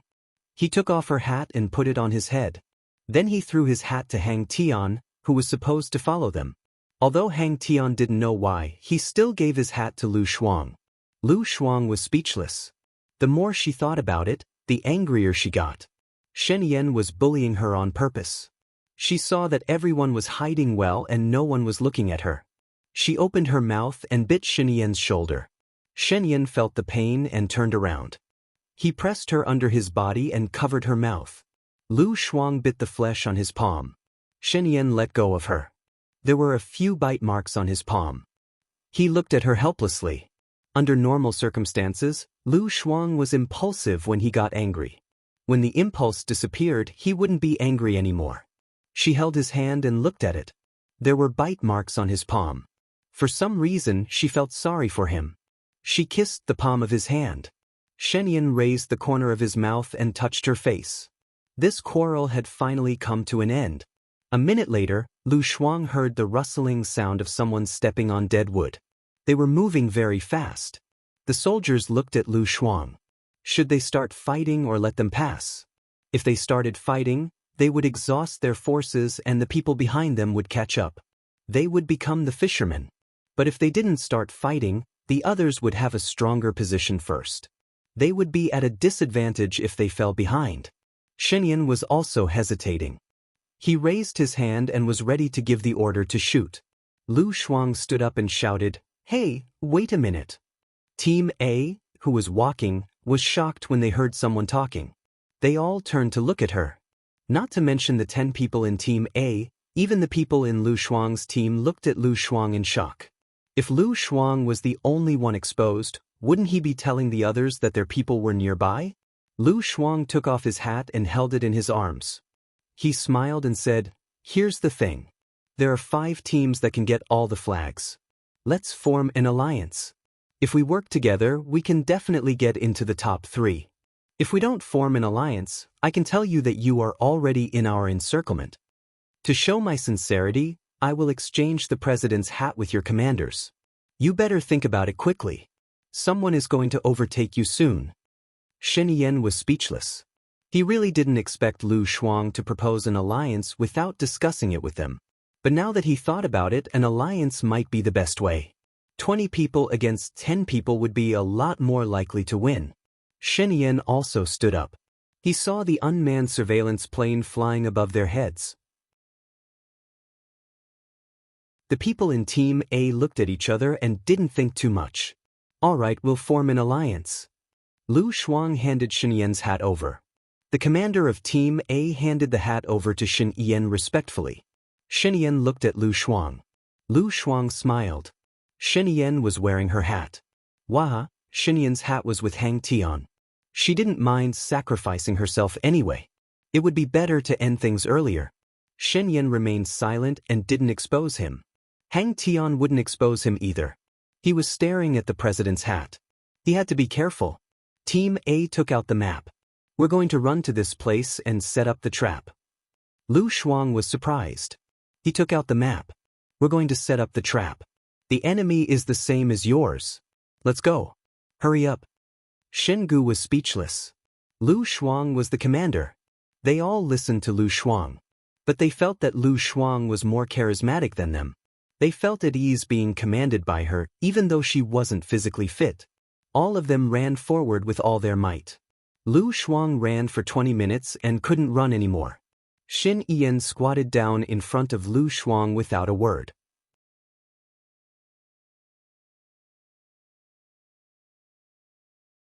Chapter 6:18. She saw a man with red smoke above his head. He raised his hands and lay on the ground. "Are we ambushed?" Lu Shuang asked. "Someone is faster than us." "Is the person who died my hat?" Lu Shuang immediately asked. Shen Yan squinted at her and said helplessly, "No, look at the 9 o'clock position. Keep an eye on the 9 o'clock direction. On the tree, Number 3 has confirmed the position of the 3 people. You can order the snipers to fire. Lu Shuang made an OK gesture to number 3 on the tree. Number 3 gestured an OK sign to their sniper. Lu Shuang only heard 7 bangs. She didn't know what had happened. She just saw red smoke and yellow smoke around her. What's going on? Am I dead? Lu Shuang asked in confusion. Shenyan looked at Lu Shuang helplessly and couldn't help sighing. If you are dead, there will be no reward. No reward at all? Lu Shuang thought for a moment and said, why don't you tell me the reward first and let me think about it? The thing you want the most. Shenyan's eyes flashed with sharpness. Let's go. She pulled her away. Lu Shuang only heard a bang. It seemed to be coming towards her. She immediately lay on the ground and didn't dare to say anything. As time passed, the surroundings were so quiet that they could hear the sound of insects. It seemed to be peaceful, but Lu Shuang knew that there were at least 20 people lying in ambush nearby. She saw that the dead people were still lying on the ground. Why are they still here? Lu Shuang was confused and asked with her lips. Rules. Shenyan said simply. Lu Shuang didn't say anything. After lying on the ground for another 10 minutes, she felt that her legs were sore, but she didn't dare to move. She could only look at Shenyan. Shenyan pursed her lips and didn't say anything. She looked around with her sharp eyes. He probably didn't know where the enemy was hiding. They could hide, but she couldn't. However, she wasn't wearing her hat. Even if she went out, she wouldn't be the one to die. The person who died would probably die from anger. She sighed. If she continued to hide, she would definitely be in a disadvantageous position. The longer she delayed, the more disadvantageous it would be. The sky darkened faster in the forest than outside. She felt the knife on her leg and threw it towards the tree. Because of her action, many people reacted. Look at the 6 o'clock direction, Shenyan said in a low voice. She didn't even look at him and made an OK gesture. Then there was a lot of banging, a lot of gunfire, a lot of smoke. Am I dead? Lu Shuang asked in confusion. No, Shenyan replied. Tell your warriors to lie down and don't move. A new team is coming. Damn, we haven't even set up the trap and so many people have already died. So many people have to die for just one flag. It's so difficult to take 5. Lu Shuang complained and signaled the soldiers not to move. Everyone hid and didn't move. She wanted to lie down and wait, but she was too anxious. What if she took a nap? Maybe it would be solved. Lu Shuang lowered her head and closed her eyes. After a while, she really fell asleep. She heard a bang, followed by a few more bangs. When she opened her eyes, she saw smoke coming from the enemies. Am I dead? Shenyan frowned and said, lie down here and don't move. Lu Shuang continued to lower her head. Why am I not dead yet? She waited for another 10 minutes. Her feet were numb, and she was in a dead end again. No one made a sound, and no one broke the deadlock. She threw the knife again. Where was Shenyan? Didn't he say that he would stay 1 meter beside her? She had to keep up with him. Bang bang, 2 more shots. Lu Shuang turned around subconsciously. There were 2 people not far from her, and they were staring at her. She felt exposed and rolled a few times subconsciously. Before she could see who it was, she was pressed to the ground. She thought, I'm doomed. But that person didn't make a move. Lu Shuang looked up and saw that it was Shenyan. He squatted down beside her again and pointed to the thorns not far away. Lu Shuang saw that it was thorns. She thought that there were thorns, so she shook her head. Shenyan had no choice but to press his lips against hers. Lu Shuang's heart was beating so fast that it was about to explode. If this guy was seen by his warriors, his reputation would be swept to the ground. He was a married man. Was he courting death? She didn't dare to move, for fear of being discovered. Shenyan couldn't stop kissing her. She was embarrassed, angry, and annoyed, but she couldn't do anything about it. He kissed for 3 minutes before stopping. He pointed to the thorns. Lu Shuang was forced to nod. Shenyan smiled and mouthed, wait for me there. He rushed out to cover for her. The others all looked at him. Shenyan was very fast, and he ran and jumped in an irregular route. Lu Shuang covered her face and hid in the thorns. Luckily, she was wearing thick clothes, so the thorns on the thorns couldn't pierce her flesh. She could only hear the sound of gunshots. She didn't know if Shenyan was dead or not. However, Shenyan's hat seemed to belong to the captain of Team A. He wasn't the one who died. She heard gunshots from time to time. Lu Shuang looked at her watch. It had been half an hour since Shen Yan rushed out. She couldn't help sighing. 12 hours? She felt that she wouldn't be able to get out of here in 24 hours. Now she hadn't gotten a flag and had been in a stalemate for a few hours. A hot and humid breath attacked her. Lu Shuang looked at the person who came. Shen Yan's forehead and nose were covered with sweat. He had gone out for a while, but he was still alive. Was he too powerful or was he too weak? How is it? Lu Shuang mouthed.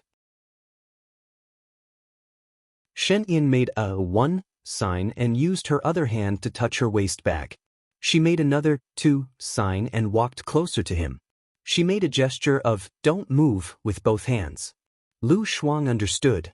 He meant that she killed one and got the flag, but there were 2 more teams approaching them. He wanted her to hide inside and not move. Lu Shuang frowned. If there were 2 more teams coming, wouldn't it be a mess? However, thinking about it, it was normal. She remembered that there was a time when she was crazy about playing the game of Greedy Snake. It was a team competition. When she was a small snake, she would run wherever the war was fierce. It was easy to eat a lot of snakes that way. After she became a big snake, she liked to stay away from the war zone and slow down. She was so slow that she could eat those little snakes. Now it was the same. Everyone only had 1 flag. When they heard the gunshots, many people who didn't have a flag wanted to come over and be the fisherman, just like her when she played Greedy Snake. Now, they would probably be in a stalemate with this enemy for a few hours. She pointed to the sky. The sky was getting dark. It got dark early in the forest. In another 2 hours, she wouldn't be able to see her fingers.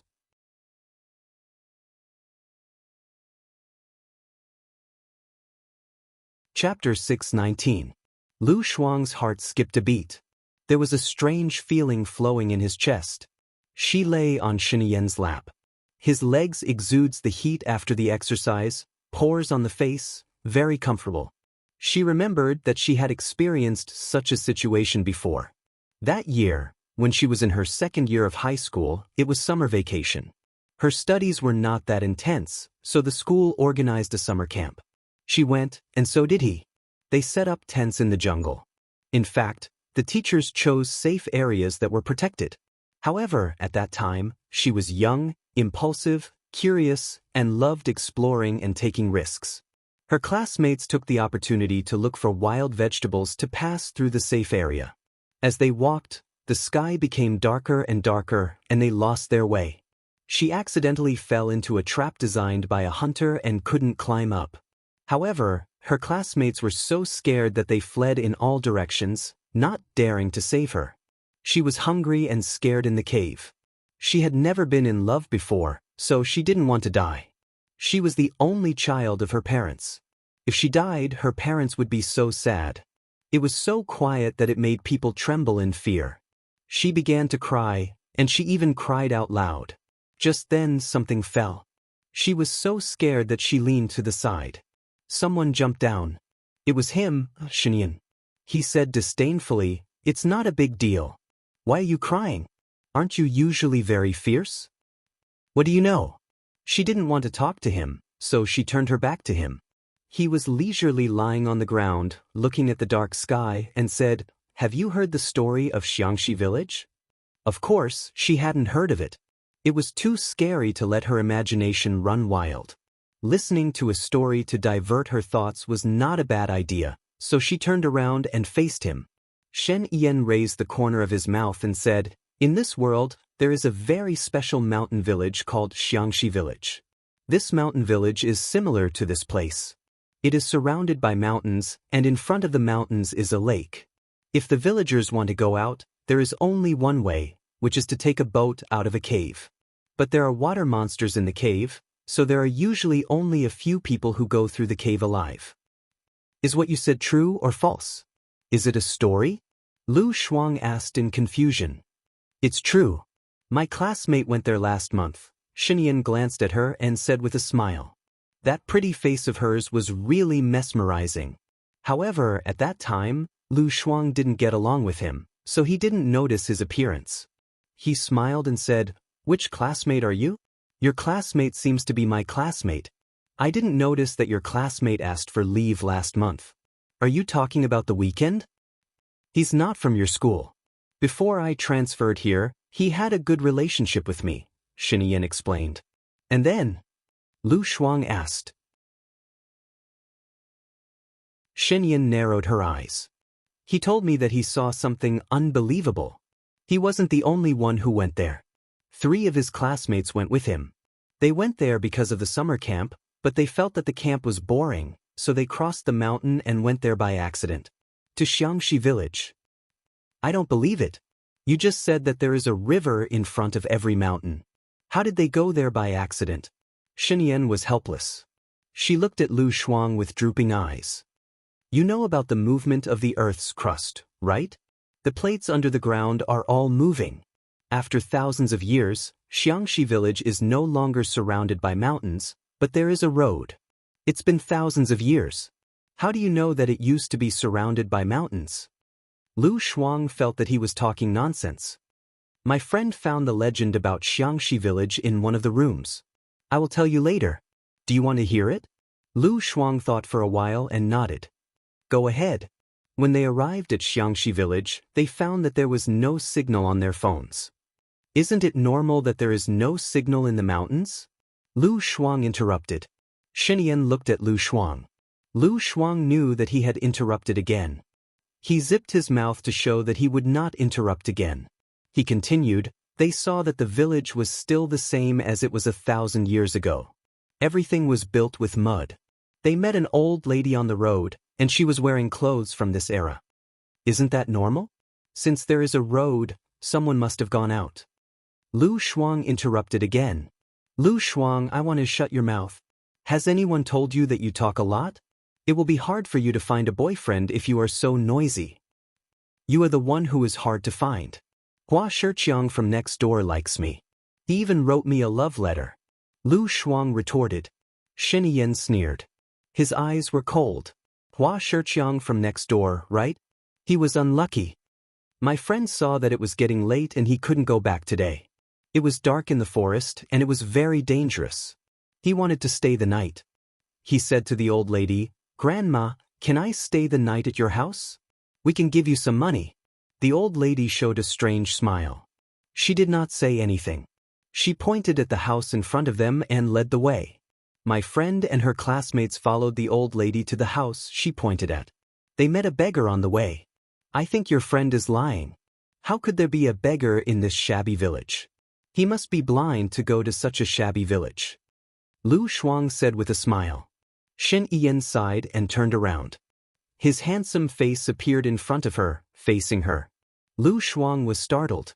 She stepped back subconsciously and pressed her lips together. "Lu Shuang, tell me, what should I do to shut your mouth?" Xinyan looked down at her lips. After all, Lu Shuang was young at that time. She could not stand the fright. Moreover, she was in a cave of only 2 square meters. She could not beat Xinyan. She covered her mouth and sat cross-legged on the ground. Xinyan sat next to her and continued to say, "My friend went to the old lady's house. A 16-year-old girl came out. The girl was very beautiful. When she smiled, there were dimples on her face. She was wearing very old clothes, but the material of the clothes was very good.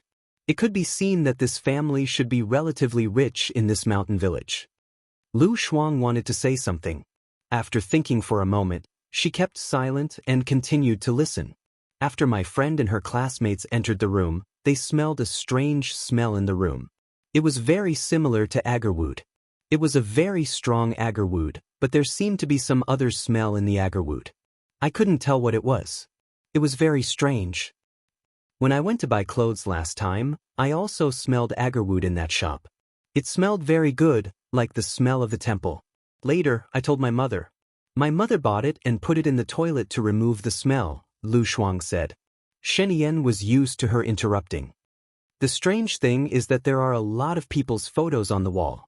P.S. I will write about Shen Lu during this period. Everyone, wait a little longer. Goodbye will be back soon. I promise it will be very shocking. Hello, everyone. I am Chin Tang Tang. You can follow me on WeChat.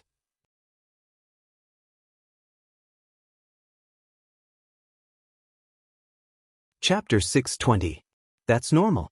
Nowadays, many people like to hang photos on the wall. It's also a kind of decoration. But the technology of taking photos only existed 100 years ago. It indirectly means that the mountain village is actually very rich. Maybe there are some treasures hidden inside? Lu Shuang guessed. Yes, it should be very rich because there are really old photos. But there are too many people. It seems that the photos of the whole village are gathered in this room. Shen Yan followed up on Lu Shuang's words. That old lady is the village chief, right? No, that little girl is the village chief. The old lady is their servant. Moreover, the old lady listens to the village chief. She followed the village chief's orders and prepared dinner for my friend. The people of the old village are so simple and kind. Lu Shuang smiled and sighed. Shen Yan twitched the corner of her mouth. She looked at her and said, My friend happened to need to go to the toilet, so he went out. He didn't know where the door was. Unknowingly, when he walked to the back door, he heard someone knocking on the door. He was very puzzled and walked over to take a look. It was a girl in her 20s who was desperately knocking on the door. The girl was also wearing modern clothes. Her clothes were very beautiful. It was a light yellow skirt with streamers. Especially the same light yellow streamers around her neck. She looked like a little fairy. Why was the girl locked in the room? Lu Shuang asked curiously. My friend was as curious as you are. He asked her, Why are you locked in here? The girl shouted to my friend, Run, run, don't stay here, run. My friend looked at the girl carefully. She looked very similar to a girl on the photo wall. He wanted to let the girl out, but he couldn't open the door. The girl shouted, Hurry up, she's coming, you're all going to die. Don't worry about me. I can't escape from here. Hurry up and leave. My friend was scared by her shouting. He immediately left the room. However, he didn't leave. He wanted to see what was coming. After a minute, he saw the 16 or 17-year-old girl walk over. She had a malicious look on her face. She walked to the door and questioned, It's you. Why did you come out? Do you want to save them? Aren't you afraid of being thrown into the frying pan again? When Lu Shuang saw that Shen Yan's voice had become sharp and her expression had become ferocious, he felt a little scared.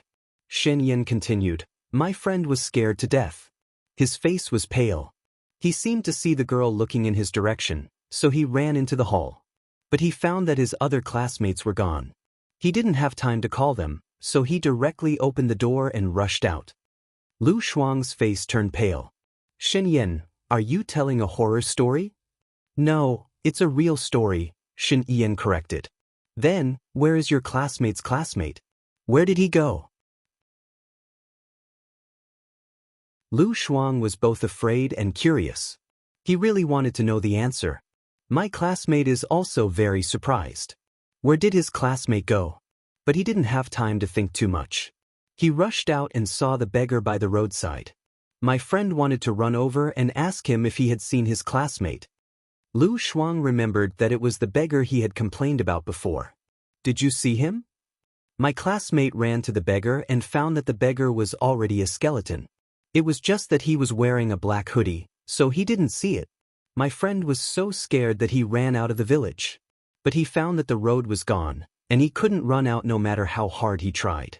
Lu Shuang shivered and curled up his body. He ran out in the end, right? Otherwise, why would he tell you about this?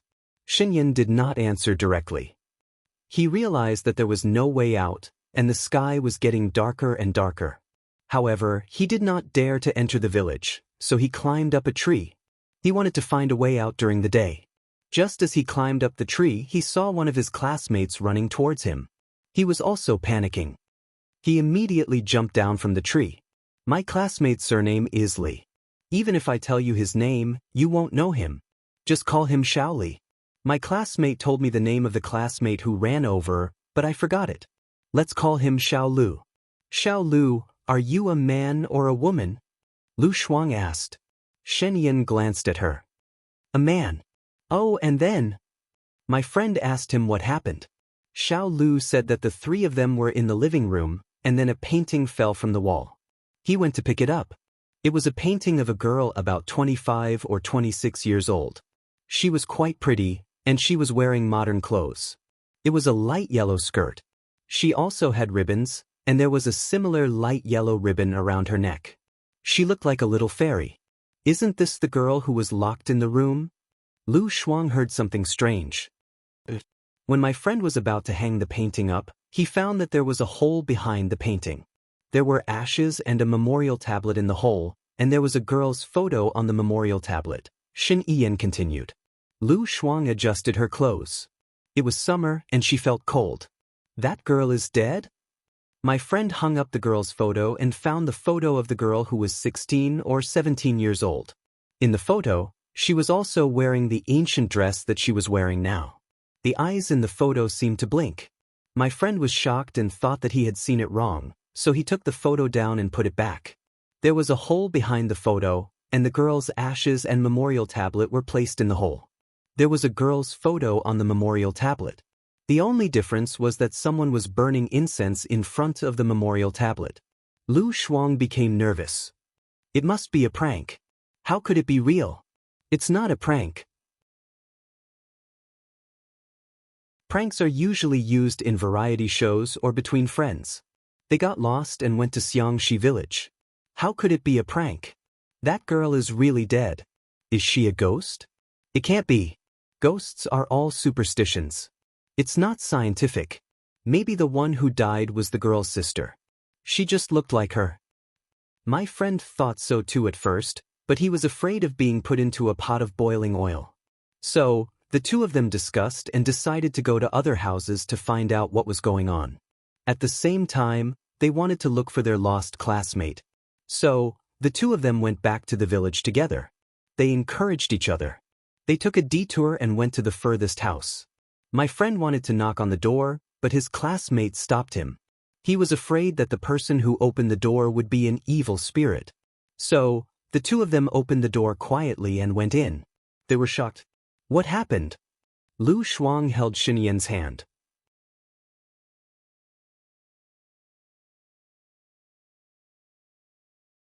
Chapter 621. Lu Shuang felt creeped out. Shen Yan, stop talking.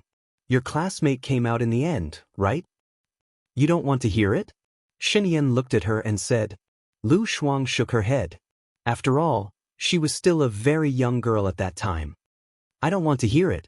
Don't scare me. The village is not far from here, Shen Yan said. Lu Shuang screamed and hugged Shen Yan's arm. She said pitifully, don't scare me. Shen Yan was very satisfied with Lu Shuang's behavior. She put her arm around her shoulder and said, I'm not scaring you. It's a real thing. I'm still in contact with my classmate. When we go back, I can ask him to tell you. But his other classmates are not so lucky. Are they all dead? Lu Shuang hugged her tighter, her body shivering. Not only are they all dead. Do you remember what I said about the photos on the wall? They are all dead people. They are passers-by who were summoned by the ghosts here. After they died, their souls were imprisoned in those houses and couldn't be released, Shen Yan said seriously. Then how did your classmate get out? Lu Shuang asked. My classmate overturned a mud house. When the house collapsed, the souls inside were released. Some souls helped my classmate find a way out of gratitude, so my classmate escaped, Shen Yan explained. Could it be that your classmate lied to you? Lu Shuang asked, unwilling to give up. I have photos of him and those souls. Do you want me to show them to you? Lu Shuang screamed. Last year, I went to the underground palace with my parents. The tour guide said that it was not easy to take photos because the souls would be taken away. That's right. My friend promised those souls that he would bring them out. Then what about those souls? Shen Yan looked behind Lu Shuang. Lu Shuang felt a chill down his spine and his face was numb. He threw himself into Shen Yan's arms and closed his eyes. Shen Yan smiled happily. Don't be afraid. He showed the jade on his neck to Lu Shuang. Do you see this? It's been blessed. No demons or ghosts can get close to it.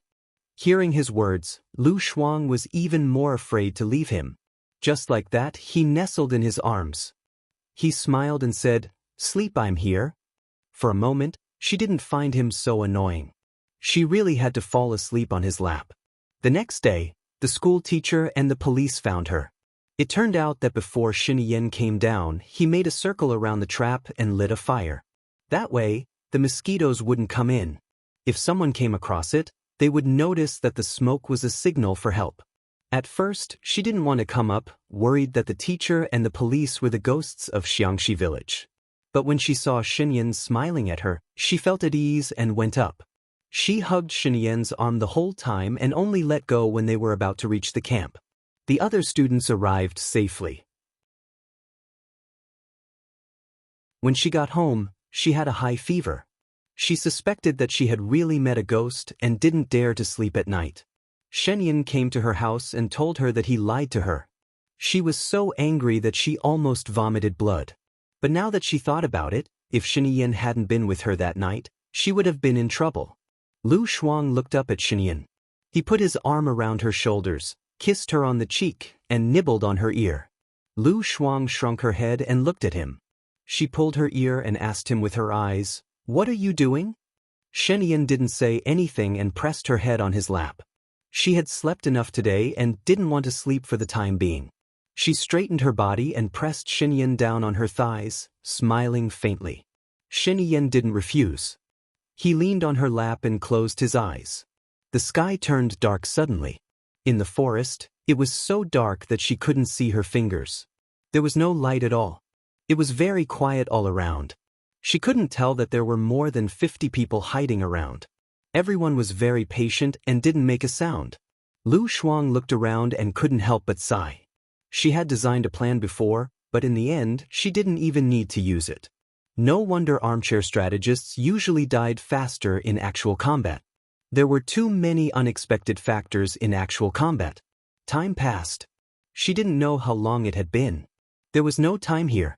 She vaguely heard footsteps and pushed Xinyan, who was lying on her lap. Xinyan signaled her not to speak. She threw a wooden stick and hit the person who came. Lu Shuang could only hear the banging sound and see the red light. There was the smell of limestone in the air. Xinyan pressed her head. She could feel that there were bullets shooting at her, but their hats didn't make any sound. The enemy Xinyan chose was really good. The gunshots lasted for 10 minutes and gradually subsided. Lu Shuang didn't know what the situation was now. Was her hat smoking? How many of her people were left? How many of her allies were left? How many of her enemies were killed? How were the others? In this situation, she didn't think she could get out in 42 hours, let alone 24 hours. She was originally a chatterbox. Now she couldn't speak and was a little hungry. Xinyan covered her mouth. Lu Shuang ate the sweet chocolate. He peeled it when there were gunshots. In that way, the sound of gunshots could cover the sound of peeling chocolate. Lu Shuang looked at Xinyan gratefully. Even though they were very close, they couldn't even see the outline clearly.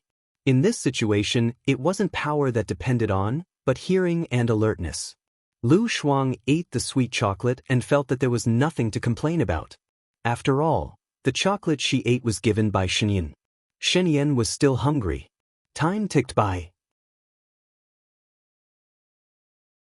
Lu Shuang found a comfortable place on the ground and fell asleep on his knees. But he couldn't sleep well. At night, there were 5 fierce battles in succession. He didn't know how the situation was. In the morning, the sky gradually brightened. There was a faint light in the forest, and people could be seen. Xinyan seemed to be asleep too. He closed his eyes and leaned against the thorns. Wasn't he afraid of being pricked by needles? Lu Shuang gently pulled his hand, and Xinyan opened his eyes and looked at him. Lu Shuang looked at him, and many thoughts flashed through his mind. This guy, why did he come to the jungle to be abused instead of being a president? Was he stupid? Xinyan was good at everything, except for his bad taste and bad interests. For example, did he like her? Lu Shuang twitched the corner of his mouth. Xinyan also twitched the corner of his mouth, and they looked at each other and smiled. She saw him smile and was a little angry. He liked to court death. Why did he bring her along? She didn't sleep well last night. People like her usually ate normally, and even ate several meals. But now, she didn't eat dinner last night, and she didn't dare to eat breakfast. She was so hungry that her stomach hurt.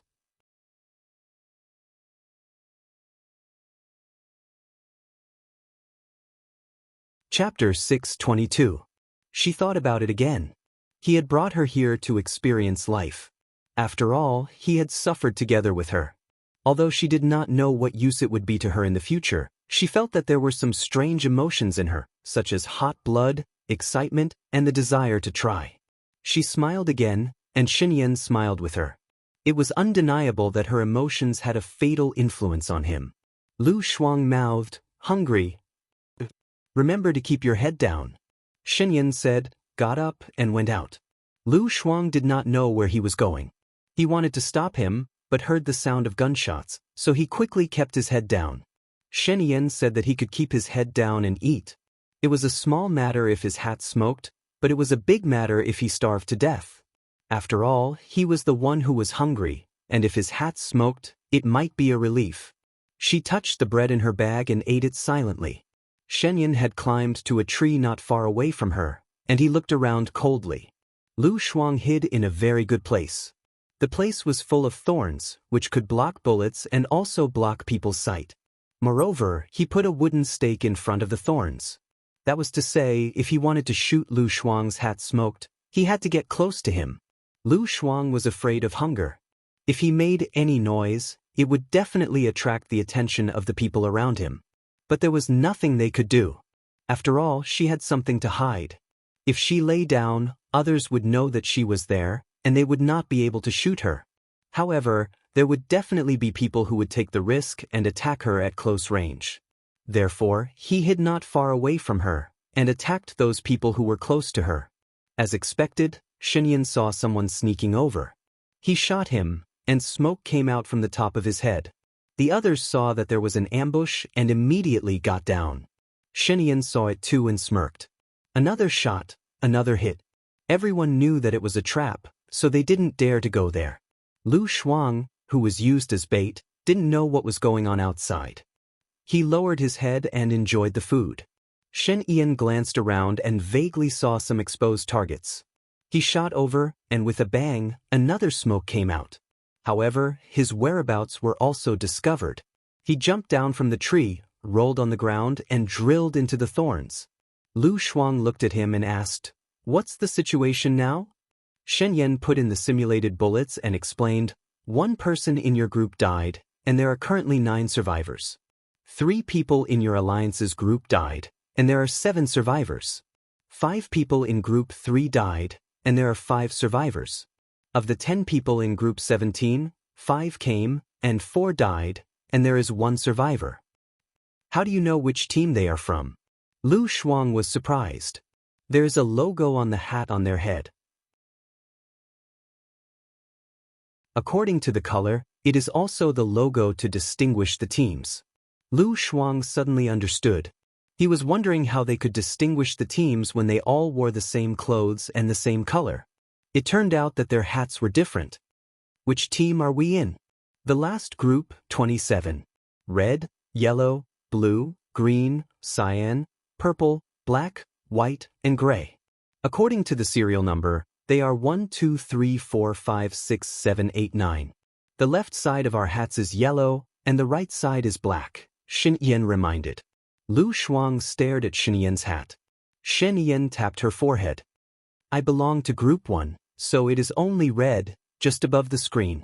Lu Shuang saw it and understood. He said, "You said that there are 5 people in group 17. Where are the other 5? "I don't know. There are more than these groups here. There are 19 groups, 23 groups, and 25 groups." Lu Shuang counted with his fingers. "That is to say, there are a total of 7 groups and 70 people here. Maybe we can get all the flags?" "It's not that easy. They are in a stalemate now.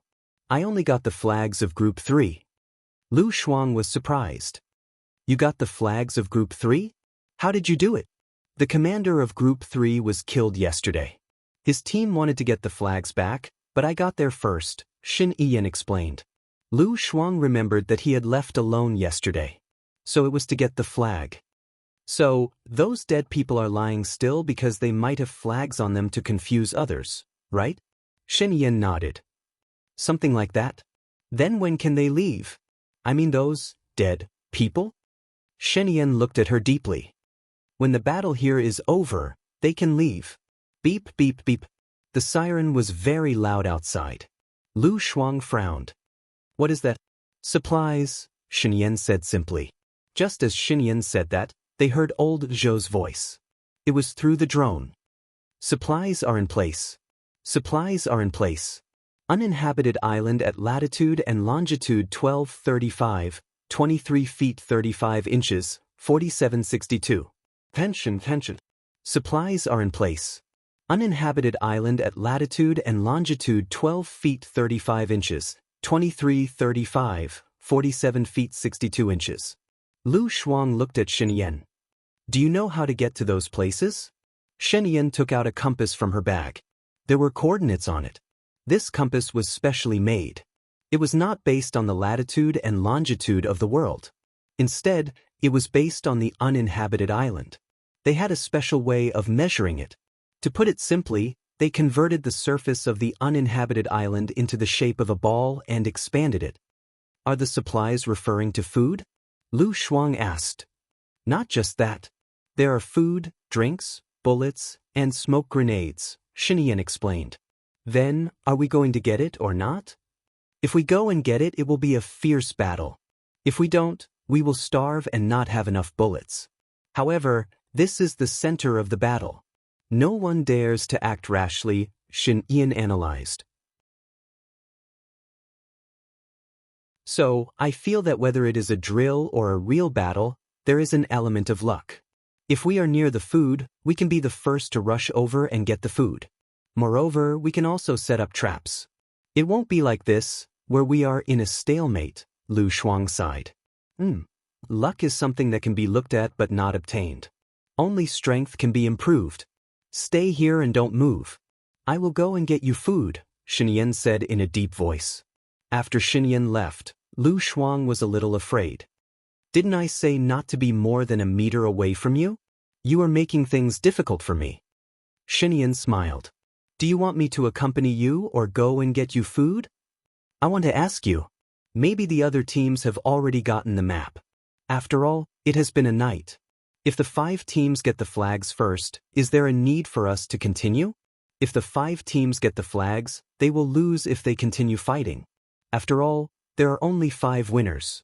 Of course, there is no need to continue. But we won't know even if they win. Lu Shuang was worried.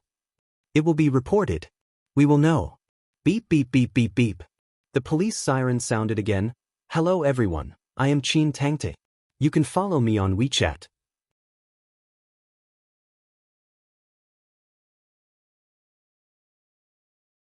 Chapter 623. Quick. Team 2 was completely wiped out and eliminated in advance. Lu Shuang understood. Even if they were completely wiped out, we should still report it. Besides, Team 2 is not here. So, other places are actually fighting just like here, right? Shen Yan nodded. How long will this drill last? Lu Shuang felt uncomfortable. Maybe 10 days to half a month. Lu Shuang, who said that it would only take a few hours? What if it rains? It often rains in the forest.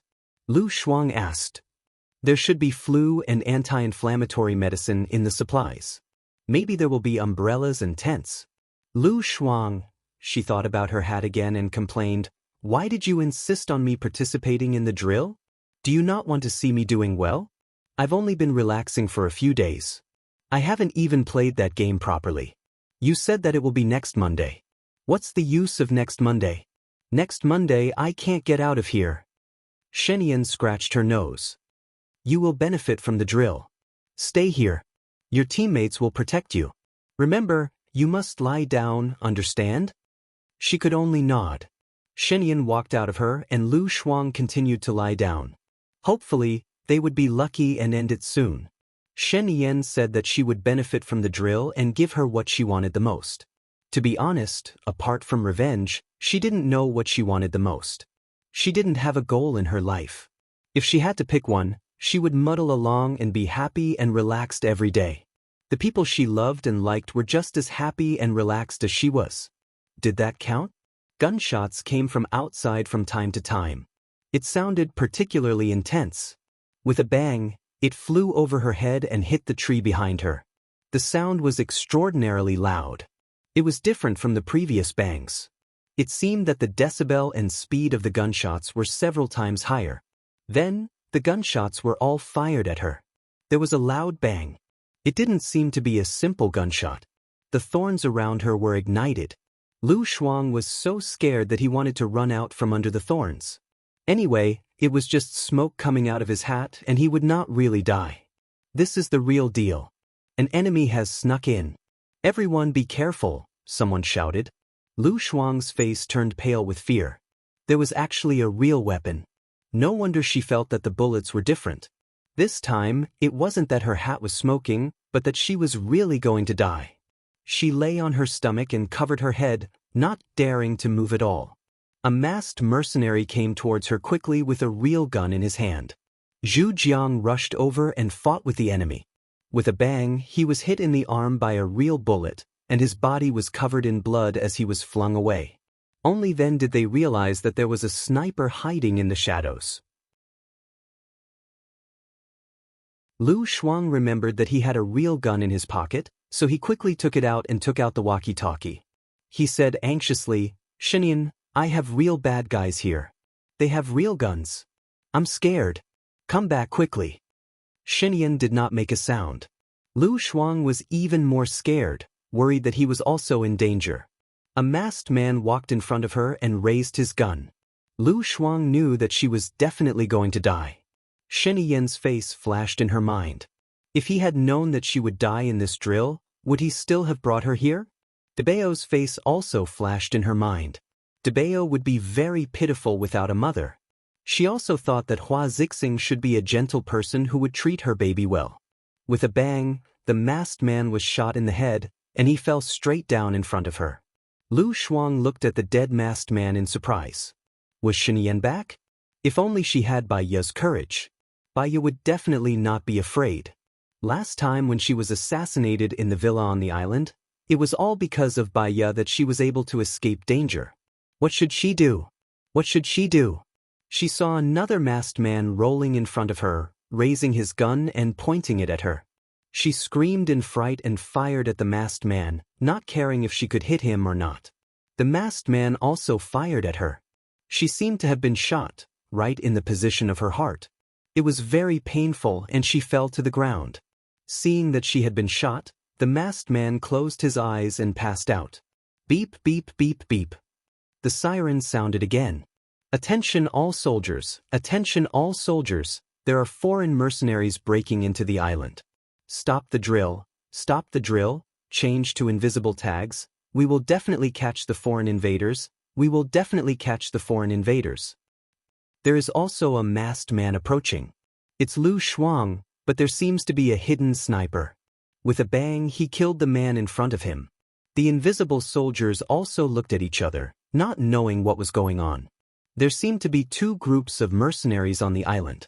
One group of mercenaries wanted to kill Lu Shuang, and the other group wanted to protect Lu Shuang. Lu Shuang caught her breath, sat up, and looked at her heart. Although she had been shot and it was very painful, she was fine. She was probably wearing a fireproof vest. No wonder Shinian told her to protect her head. Don't move. Don't move. Don't stop me. My mission is to protect Lu Shuang, the mercenary said in English. Lu Shuang wanted to poke her head out to look, but she was afraid and didn't dare to. She couldn't die. She was afraid of dying. She quickly covered her head with her hands, lay on the ground, and didn't move. She didn't know what Shinian was doing now and when he would come back. She would only feel more at ease when he was here. A mercenary with his face covered saw that they were looking at another mercenary, so he quickly ran towards Lu Shuang. When he was about 10 meters away from Lu Shuang, he suddenly stopped and touched his neck. A syringe was shot into his neck. His eyes turned black, he staggered a few steps and fell to the ground. The soldiers looked at the mercenary again. The leader of the masked mercenary saw that they had fallen into an ambush. Now that he was the only one left in his team, he could only retreat. He turned around and was shocked to see Shenyan standing in front of him. Shenyan was standing behind him without anyone noticing. He had caught all of his men in one fell swoop. Could it be that he had left on purpose to let them think that they had a chance? Shenyan smiled. There were 5 of you, and now you are the only one left. You know that you can't run away. The person who hired you can't protect you either. The only one who can protect you is me. I won't betray the person who hired me, even if it means death, the masked man said firmly. Very well, but I don't like things that are beyond my control. Within 24 hours, the information of your friends, lover, parents, and children will be in my hands. I'm not a merciful person, you should know that. Since you don't want to expose the person behind you, then you will be responsible for the death of my woman's parents.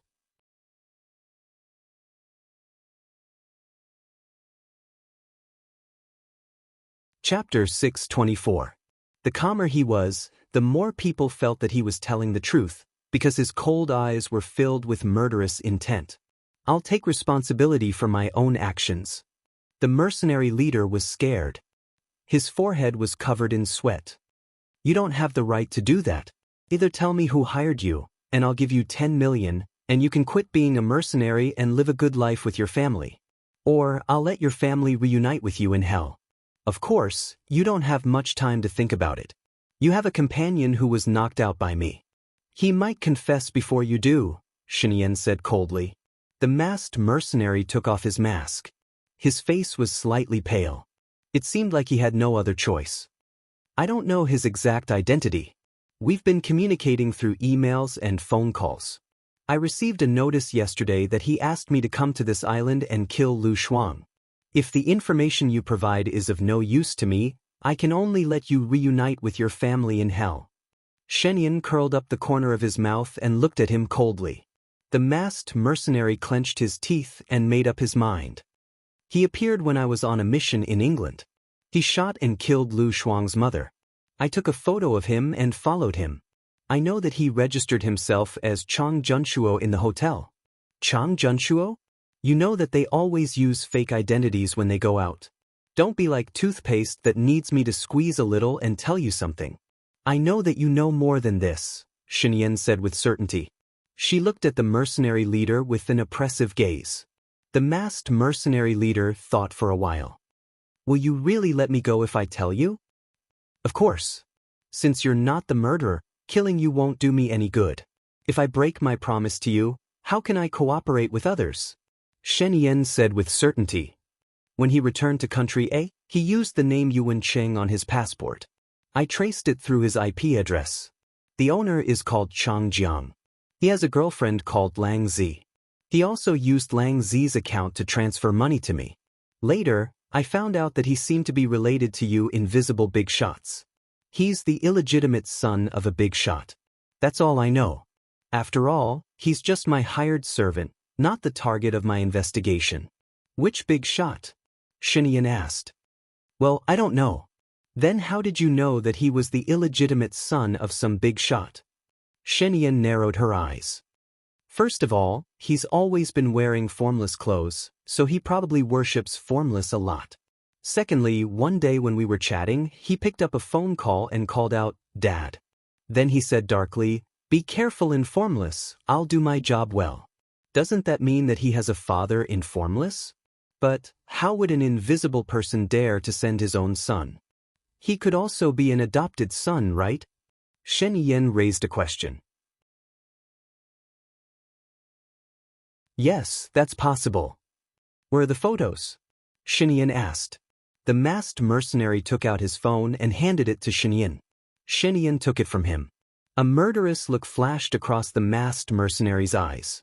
He stabbed the knife at Shenyan.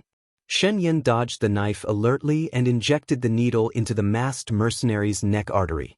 The mercenary didn't expect Shenyan to be so skilled. He slowly knelt on the ground and fainted. Shenyan walked out and went to the captured mercenary. She looked at his face and confirmed that he was sent by Ya. She said in a deep voice, Let them go. We haven't completed the mission yet. We can't leave, the mercenary replied. She won't participate in the drill. She'll leave now. Don't worry and go back. I'll talk to Bai Ya, Shenyan said. The mercenary paused and looked at Kuan, who was hiding in the dark. Kuan walked out and stood in front of Shenyan. You arranged everything, didn't you? I'll protect my own people. You found her at 10:20 last night, right? Shenyan smiled. She knew their operation like the back of her hand. Luckily, my mission wasn't to deal with you. Otherwise, my team would have been wiped out like Yan's, Kuan said. You know him? Shenyan was curious. Yan's team is quite famous in our circle. Their success rate is 99%. You are one of those 1%, Kuan sighed. If someone asks you to deal with me, please reject the deal with your friend. If you can do me a favor, I won't disappoint you, Shenyan said with a smile. All right, Kuan agreed and clapped his hands. The other 3 members of his team walked out. Let's go, Kuan said. Sir, what should we do now? Ching Mingho asked. Since it's an invisible drill, let the invisible people continue. We won't participate. I have other things for you to do, Shenyan said coldly. Yes. Lu Shuang actually heard what Shenyan said, but Shenyan didn't allow her to come out, so she didn't dare to come out. Shenyan went to her and pulled her out. When Lu Shuang saw him, she knew that she was safe. She hugged him with lingering fear, but thinking that there were many invisible people around, she immediately let go of him and flattered him in a businesslike manner. Thank you, Mr. President, for protecting this subordinate. This subordinate will do her best to be loyal to Mr. President. You have to do your best to be loyal? Shenyan mulled over this sentence meaningfully. Lu Shuang pursed her lips and slapped his arm, signaling him not to take advantage of her and to stop before going too far. Shen Yan smiled and said to the camera, Group 27 is out of the game. The others continue. Beep, beep, beep, beep. Zhou received the order and was also shocked. He had followed Shenyan for many years and knew Shenyan was good at strategizing. But he didn't expect that the drill was completely under Shen Yan's control. They even caught a few mercenaries. If he didn't guess wrong, the mercenaries this time were hired by the invisible people. Otherwise, they wouldn't only target Lu Shuang. Lao Yao was taken away after the last assassination. He probably couldn't see the sun anymore. Why didn't they stop the assassination? If they didn't handle it well, the invisible people might feel disappointed. They might think that the president loved beauties more than the country. But if they didn't handle it, it would damage the president's dignity. It was difficult.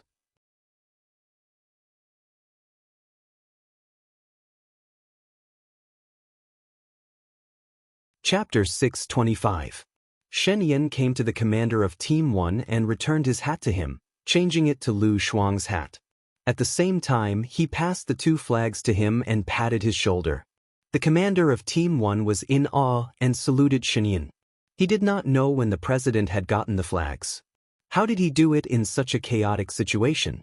Shenyan smiled. She was graceful, elegant, and had the confidence and arrogance of the Shen family. She called old Zhou and said, Send a plane to longitude 16/27. Yes, old Zhou replied. Glancing at the masked mercenary lying on the ground, Shenyan ordered, Guards of the 27th team, those who are alive and those who are injured, follow me. As for the other members of the 27th team, deal with the corpses on the ground and gather at the base. The team members saluted. Shenyan walked in front. Lu Shuang immediately followed behind Shenyan and asked in confusion, Why did we suddenly stop the drill? Shenyan looked at him and said, I have a gift. Of course, I don't want you to work so hard. What gift? Lu Shuang was confused. I have found the person who killed your mother. Shenyan smiled and said in a low voice. Lu Shuang's mouth opened in shock. Really? Is it in your mind? You can say that. Shenyan looked a little sad. I need to think about it, but I will definitely give you an explanation. I owe you this. Lu Shuang looked at Shenyan and felt a warm and wet feeling in his heart. When she followed Shenyan, she figured out why Shenyan insisted that she participate in the drill. He deliberately gave others a chance to assassinate her. Only when others assassinated her could he accurately catch those people. When he went to get the supplies later, he deliberately gave those people a chance to take advantage of. In fact, he had already set up a trap. When he said that he would give her the gift she wanted the most, he really wanted to take revenge for her. It turned out that he was not joking. He really wanted to help her get revenge. It seemed that he really had her in his heart. Otherwise, he would not have gone through so much trouble to mobilize all the invisible people. She did not have high ambitions. She wanted to find an ordinary man who did not need to be too handsome or have a good figure. She also wanted to have an ordinary job. As long as it was stable, she did not need to make a lot of money, have a pair of cute children, and live an ordinary life. But now, to her, Shen Yan seemed to be the most perfect person in the world, except that he had a bad temper and was married. He was so handsome that he could turn the world upside down. He was an aristocrat who had received an upper-class education. He had a good figure, a good brain, and was resourceful. Other than standing at the peak of power, he had agile skills and meticulous thinking. He also had a listed company behind him and was rich enough. Her family's Debeo had his genes, so he had already revealed the wisdom of a genius. For the continuation of the next generation, it seemed like it would be good for her to have another child with him. Seeing that she was thinking about something, Shen Yan stopped. Lu Shuang was not careful. He bumped into her and jumped away. You did it on purpose? Look at the road. Where are your eyes? Shen Yan reminded him. I was thinking about something. Lu Shuang explained. Oh, what are you thinking about? Tell me. Shen Yan stood beside her. She would not tell him what she was really thinking about. If Bai Ye's people hadn't come to save me, I might have been dead. I am a little hesitant now. Should I forgive her? Lu Shuang lowered his eyes and said. Shen Yan really wanted to hold her hand, but after all, there were still Formless and the guards behind them. Among these people, some were not even his confidants. He held back and said in a low voice, Then you have to ask your heart. If Bai Ye was the one in trouble today, what would you do? If Bai Ye was in trouble, she would help her. After all, she used to be her best friend. But she still felt uncomfortable and touched. Back then, Bai Ye was willing to sacrifice her love for her. Lu Shuang's eyes were a little red. I want to forgive her, but I don't know if we will become the friends we used to be. Let's take one step at a time. Well, I will support your decision. Let's go to the rest stop first. The rest stop that Shen Yan mentioned was at latitude and longitude 1627. There was a house and an empty space there. When they arrived, the plane had already arrived. The guards moved the masked mercenaries onto the plane and tied them up. Shen Yan stepped on the plane and wanted to pull Lu Shuang. Lu Shuang supported himself with both hands and climbed up. Shen Yan sat down on the seat, and Lu Shuang also sat down next to him. Looking at the tied masked mercenaries, perhaps he was too hungry, or perhaps he was distracted, but he couldn't think of food. No need to go to the base. Fly back directly. Shen Yan ordered. His fingers rhythmically tapped on his legs, and he stared at the mercenaries thoughtfully. The plane took off. It was a small plane, and the roar was very loud. Lu Shuang didn't sleep well at night. He leaned against the wall of the plane and fell asleep in a short while. When she woke up, she was already in a warm bed. She got up and found that Shen Yan was not by her side. She went to the bathroom to take a shower and put on fresh clothes. Hua Zixing was at home. She smiled at her. Thank you for the drill. You didn't wake up no matter how I called you. You must be hungry. I'll get the kitchen to prepare some snacks for you. Oh, what time is it? The more I sleep, the more I want to sleep. The more I sleep, the more I can't get out of bed. Lu Shuang scratched his head in embarrassment. It's 2 in the afternoon. Let's eat something first. Hua Zixing said gently and instructed Ningong Yu, beside her, get the kitchen to heat up the food. Where's Shen Yan? Lu Shuang looked around and didn't see Shen Yan. He should be at work at this time. Normally, he would only be back at 6 or 7 at night. This time, he caught 2 mercenaries. I heard that they wanted to assassinate you. Are you okay? Hua Zixing asked with concern. Lu Shuang shook his head. I'm fine, but Zhu Jiang is injured. I haven't asked Shenyan how he is now. Eat in peace. When Ian comes back, you can ask him. If there's anything, you can look for me.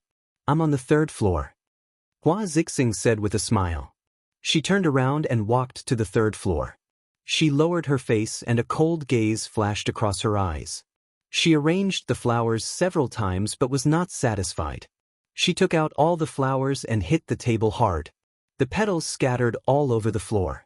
She took a deep breath and looked ahead coldly. After adjusting her emotions, she threw the flowers into the trash can.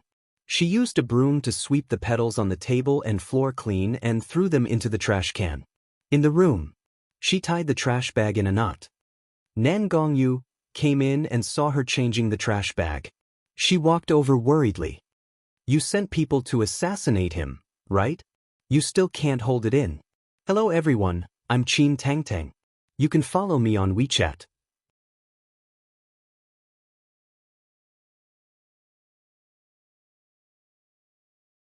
Chapter 626. Hua Zixing smiled at Nengongyu and stood up. She placed her hands in front of her abdomen and maintained her elegance. She said softly, "What do you think about my appearance compared to Lu Shuang?" Lu Shuang is at most beautiful and makes people feel comfortable just by looking at her. You, on the other hand, are stunning. Even your younger sister is not as outstanding as you in terms of appearance and temperament. If it wasn't for the fact that you've been living in America for a long time, the title of America's #1 socialite would have been you instead of Hua Rui. Nan Gongyu looked at her with pity. Then what do you think about my figure and temperament compared to Lu Shuang? Hua Zixing asked again. The two of you have similar figures. She's slightly fatter and taller than you. In terms of personality, she's straightforward. It's obvious that she grew up in a carefree environment. She's a little naive, a little romantic, a little willful, a little friendly, and a little easygoing. She makes people feel comfortable and natural around her. However, there are a lot of girls like you on the streets. As for you, you have a gentle temperament, are brave and resourceful, know when to advance and when to retreat. You are considerate, magnanimous, mature, wise, and decisive. You are the kind of wife that men want to marry. In terms of background, I am the eldest daughter of the biggest family in America. Although I am not as noble as the princess, I am only slightly inferior. As for Lu Shuang, she was only born in a well-off family. I don't understand. How am I inferior to her? Hua Zixing said delicately. Even when she was angry, she was as gentle as water. That kind of forbearance, that kind of strength, not to mention men, even women would feel sorry for her. You can't give men what they want. After all, for men, being able to eat is more practical than being able to see, Nan Gongyu said in a low voice. I can do it now. It's just that giving birth will be dangerous. But I can find someone to do it for me. Now that medicine is so advanced, I can just take out the eggs, right? Hua Zixing said with reddened eyes. She lowered her eyes, looking gentle and weak. She clenched her fists tightly because of her fair skin and neck. Because of her fair skin, the veins on her neck were clearly visible. Nan Gongyu touched her head tenderly and said softly, But Shenyan doesn't know? He thinks you can't. Hua Zixing raised her head and looked at Nan Gongyu pitifully. Right now, Shenyan's heart is filled with Lu Shuang. If I say that I can, not only will he not have sex with me, he will also stay far away from me. I know him too well. Nan Gongyu fell silent for a moment. She looked at Hua Zixing with a profound gaze and asked, Zi, do you really like him? Tears the size of soybeans rolled down Hua Zixing's cheeks. My family can't do without him, and there's only a year left until the agreement between us expires. I'm worried that he'll abandon me and marry Lu Shuang. After that, I don't know, where should I go? I'll become the sinner of the family. Don't worry about that. I just want to know, do you really like him? Nan Gongyu continued to ask. Hua Zixing shook her head. I don't know, I really don't know, Xiao Yu, I've never thought about this before. Back then, when I married him, other than relying on power, it was also because he didn't mind that I couldn't sleep with a man. On this point, I reached an agreement with him, so he didn't marry the princess. We reached an agreement on this point, so he didn't marry a princess. Instead, he married me. I thought that I would treat him like a guest for the rest of my life. I also enjoyed the life of being the president's wife. Power, glory, and companionship. I liked to stand by his side and fight alongside him. He was a very supportive and safe ally. A hint of viciousness flashed in Hua Zixing's eyes, hidden in her pain. She continued, I discovered Lu Shuang's existence. Shenyan raised her in the side courtyard and often went to see her.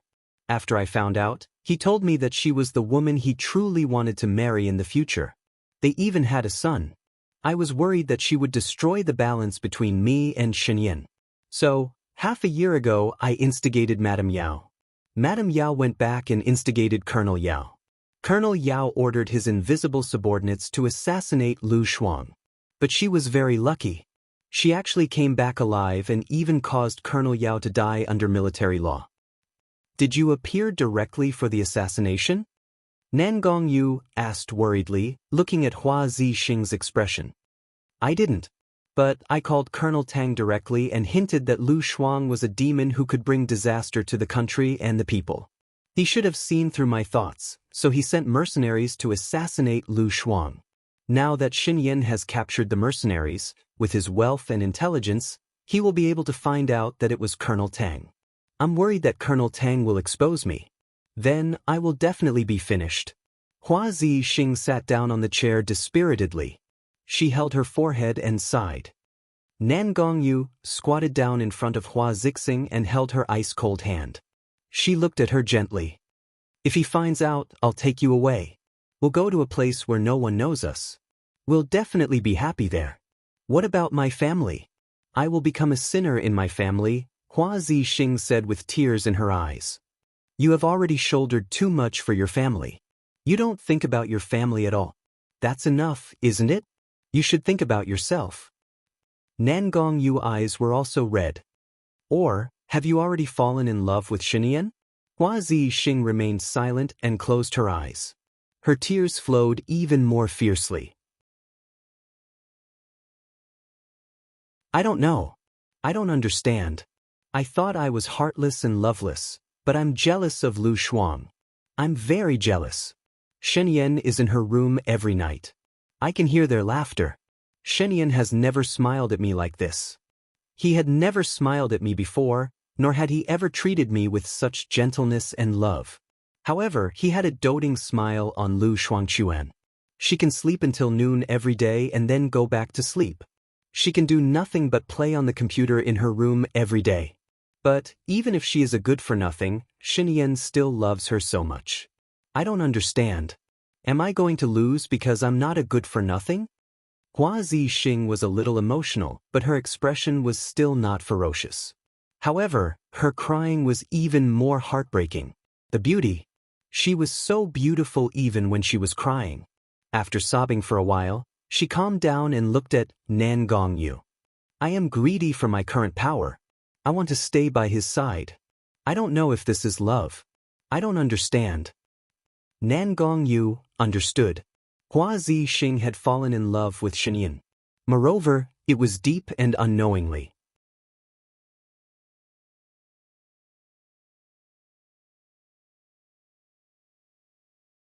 Chapter 627. Hua Zixing lifted her head and looked at Nan Gongyu with teary eyes. I can't let Colonel Tang betray me. He has to die before Shenyan interrogates him. I'll do it now. Calm down and don't let Shenyan see through you. He's too smart, Nan Gongyu instructed. Shall you be careful? If you die, I won't be able to live either, Hua Zixing reminded her. Nan Gongyu nodded and disappeared from the president's residence. Lu Shuang was full after eating the snacks. When she returned to her room, she wondered if she should meet Bai Ye. But when she thought of her mother and Bai Ye's betrayal, she felt a knot in her heart. The more you cared about someone, the more you didn't want to forgive them easily. That was human nature. No matter how he thought about it, it was too irritating. He decided to play the game.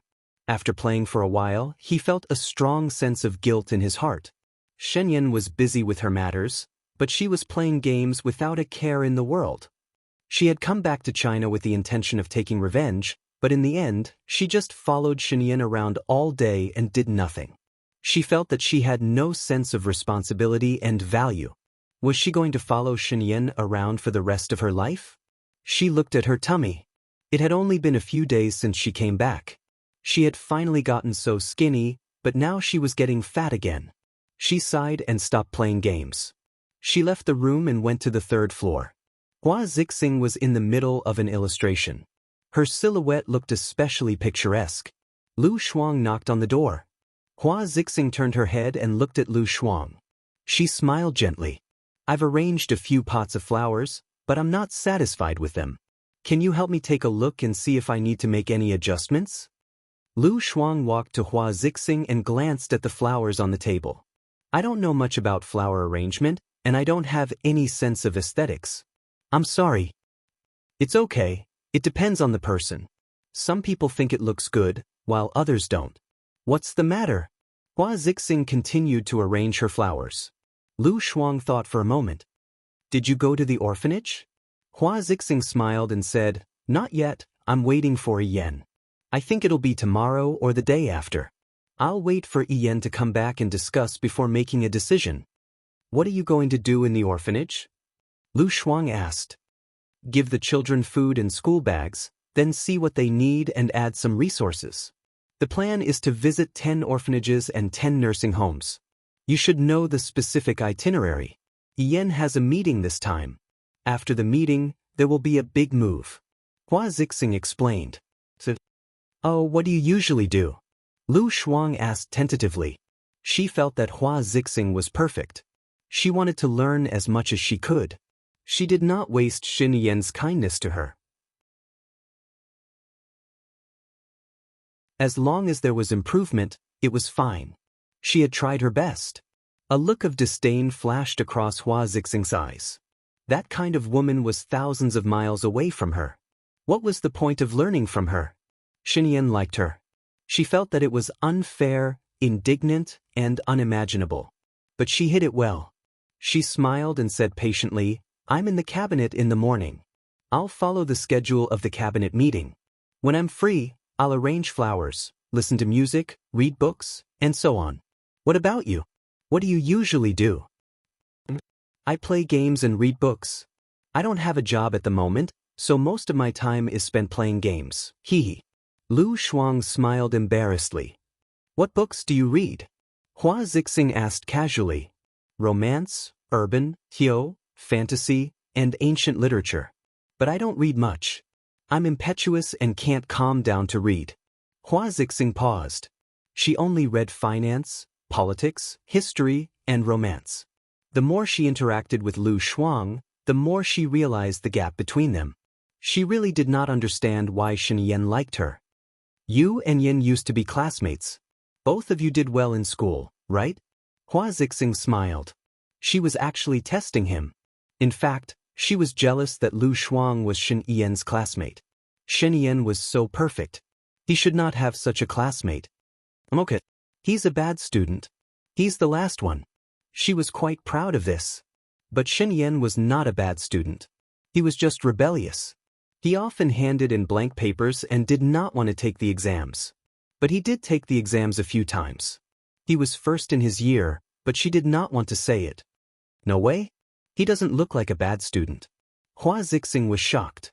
Shen Yan was perfect in her heart. It's true. He's different when he was young. He even had a runny nose. This started after the summer camp. She had a fever. Shen Yan came to her and said that the ghost story was made up to scare her. She was so angry that she exploded. How could there be such a bad person in the world? Or, she was not a good person either. So, she prepared a big bucket of ice water and poured it all on Shen Yan when he was not paying attention. She still remembered that Shen Yan was not angry at all. He smiled and said, I had a fever with you. Don't be angry anymore, right? In the end, he did not have a fever. He caught a cold and had a runny nose. During those days, her mood was super good. You were the campus belle back then, right? Hua Zixing asked casually. Although she did not think that Lu Shuang could be the campus belle with his looks, many children were very unsophisticated. Some of them came from well-to-do families. If they dressed up prettily, they would easily become a joke. Lu Shuang scratched his head. I'm more like a joke. I ate a little too much during puberty. So, it was a little tragic. Hua Zixing, she smiled awkwardly. Sounds like a story with a lot of love. There was no love. I didn't get along with him when we were young. He was a little tyrant, the kind who always bullied people, Shenyan explained. Then you must have a strong sense of justice. Happy quarrelsome. Thinking about it, I think you two are a good match. Hua Zixing's eyes curved into crescents as she smiled sweetly. Not really. I didn't have much sense of justice when I was young. I bullied the weak and feared the strong. I never provoked him. When I saw him, the first thing I did was run far away. Unless he bullied me, I would bully him back. Otherwise, I wouldn't be able to sleep at night. Actually, Lu Shuang had forgotten a lot of things when he was young. However, Shenyan was too flamboyant and often bullied her.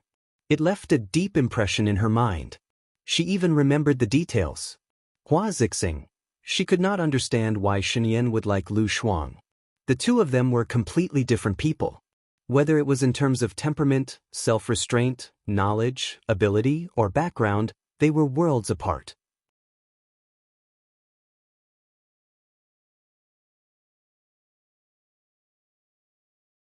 Chapter 628. But I can tell that he likes you a lot, Hua Zixing said with a smile after a momentary daze. Lu Shuang pointed at her head and said in disdain, he either has a bad brain or bad taste. Hua Zixing laughed. You're humorous. That's your greatest strength. If humorous is considered a strength, then that's my second greatest strength, Lu Shuang said thoughtfully. What's your first greatest strength? Hua Zixing asked curiously as she put down the flowers in her hand. Lu Shuang shrugged. You're just lazy. Hua Zixing laughed so hard that she was about to cry. She held her stomach and said, You're too funny. Lu Shuang sighed. How could she say that she wasn't joking? Go ahead. I'm going to take a walk downstairs. I won't disturb you anymore. Lu Shuang didn't know what else to say to Hua Zixing. After all, the two of them weren't familiar with each other. She also realized that although Hua Zixing had a good temper and spoke with high EQ, there was still a barrier between them. This barrier seemed to separate the two of them into two different worlds. She didn't realize this when it came to Shenyan. Did this mean that Shenyan was more approachable? She walked towards the door. Remember to wear more clothes. It's cold outside, Hua Zixing reminded her. Lu Shuang nodded and went back to her room. She put on a down jacket and went out for some fresh air. She didn't know what she could learn from Hua Zixing. She wasn't interested in arranging flowers. She could pick flowers. She could read books too. Why was there such a big difference? In her heart, there was a perfect goddess, and that was Baiya. She thought about it. Other than reading, Baiya knew what she wanted. She was rational, steady, and knew how to do housework. She didn't know how to do housework and didn't know what she wanted. She wasn't rational or steady. No matter how she thought about it, she felt that she was useless. Helpless, she walked to the lakeside, picked up a handful of stones and threw them into the water. She watched as the water rippled. The sun was about to set, and the sky was bright red. The reflection on the surface of the lake had a tinge of green and a tinge of red. It was especially beautiful. Woof woof. Lu Shuang heard a dog barking. He turned his head and saw a very small dog not far away. It was very small, fluffy, white, and had round eyes. It was only the size of a palm. She walked over and picked up the puppy. Wow, what a small puppy. Is it a teacup puppy? Why are you here? Didn't you see me? Shenyan said helplessly and walked to Lu Shuang. Lu Shuang was surprised. When did you come? I really didn't see you. I've been here for a while. You're in a daze. What are you thinking about? You rarely use your brain, Shenyan said bluntly. She rolled her eyes at him. Will you die if you don't tell me?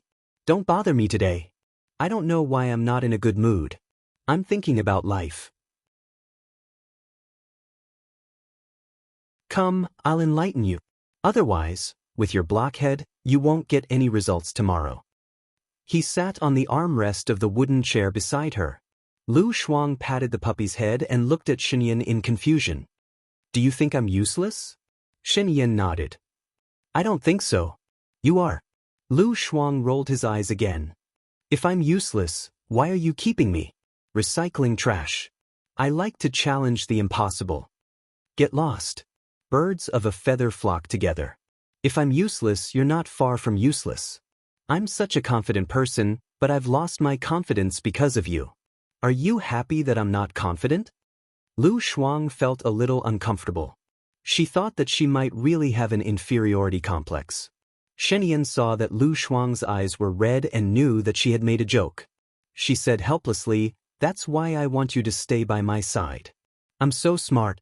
If you're with me, you'll become smarter day by day.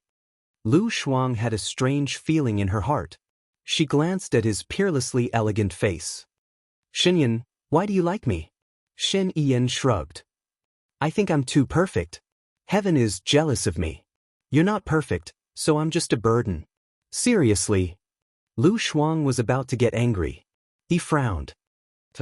Shenyan stood up and looked at Lu Shuang, who was about to explode. I don't need a reason to like you. I've liked you for more than 10 years. If there's a reason, it's that once I've decided on someone, I won't change. Who asked you to seduce me when I was young? His words instantly calmed her raging heart. Even her tone became gentler. How did I seduce you? You wore my shirt on purpose and didn't wear any clothes inside, didn't you? How old were you then? You already knew how to seduce men? Shenyan poked her head. Lu Shuang could not cover his forehead because he was holding the puppy. He took a step back. How did I do that? I didn't notice. I was still young then. I didn't think too much. Shenyan smiled. So it's fate. Maybe it was a freak accident. Anyway, I'm already in the wrong. I'm a person. Even if I'm in the wrong, I'll continue on as if I'm in the right. He was very similar to her in this aspect.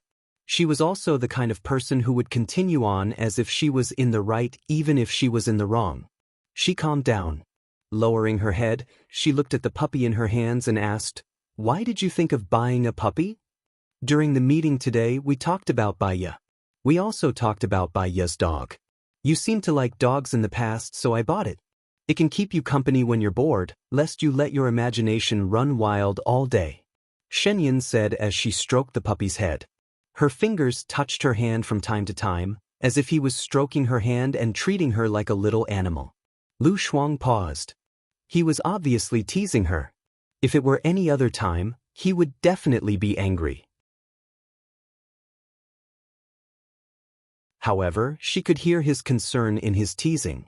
He remembered that she liked dogs. He knew that she was bored and guessed that she would let her imagination run wild. Perhaps it was because her attitude toward him had changed a little. She actually felt touched. Why did you talk about Baiya? Lu Shuang asked. Baiya opened a website and hired some reporters. In the future, there will be a disciplinary officer in the officialdom. She is a person who doesn't exist in politics, but many people are terrified of her. Therefore, many people are afraid of her, and even her dog. Shen Yan said with a smile. You won't deal with her, will you? Lu Shuang was vaguely worried. Shen Yan scratched her nose. Don't worry. For your sake, I'll protect her. After all, she is the person who really cares about you. A layer of moisture appeared in Lu Shuang's eyes. He was originally an emotional person. She found that Shen Yan was good to her. Her brain twitched and she said, I'll take off the ring and give you another child. Hello, everyone. I'm Qin Tang Tang. You can follow me on WeChat.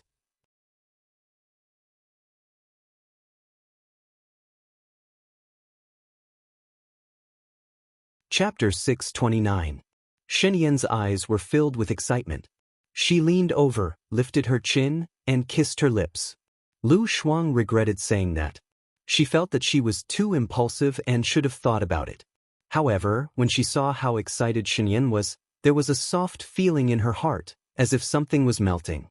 She didn't know how to do anything, but she could give birth. She was pregnant after having sex with Shen Yan for one night. She was in good health, so De Bao didn't get sick very often. It seemed that her role was to give birth to children for Shen Yan. However, when she thought about it, She didn't want to become a tool for giving birth.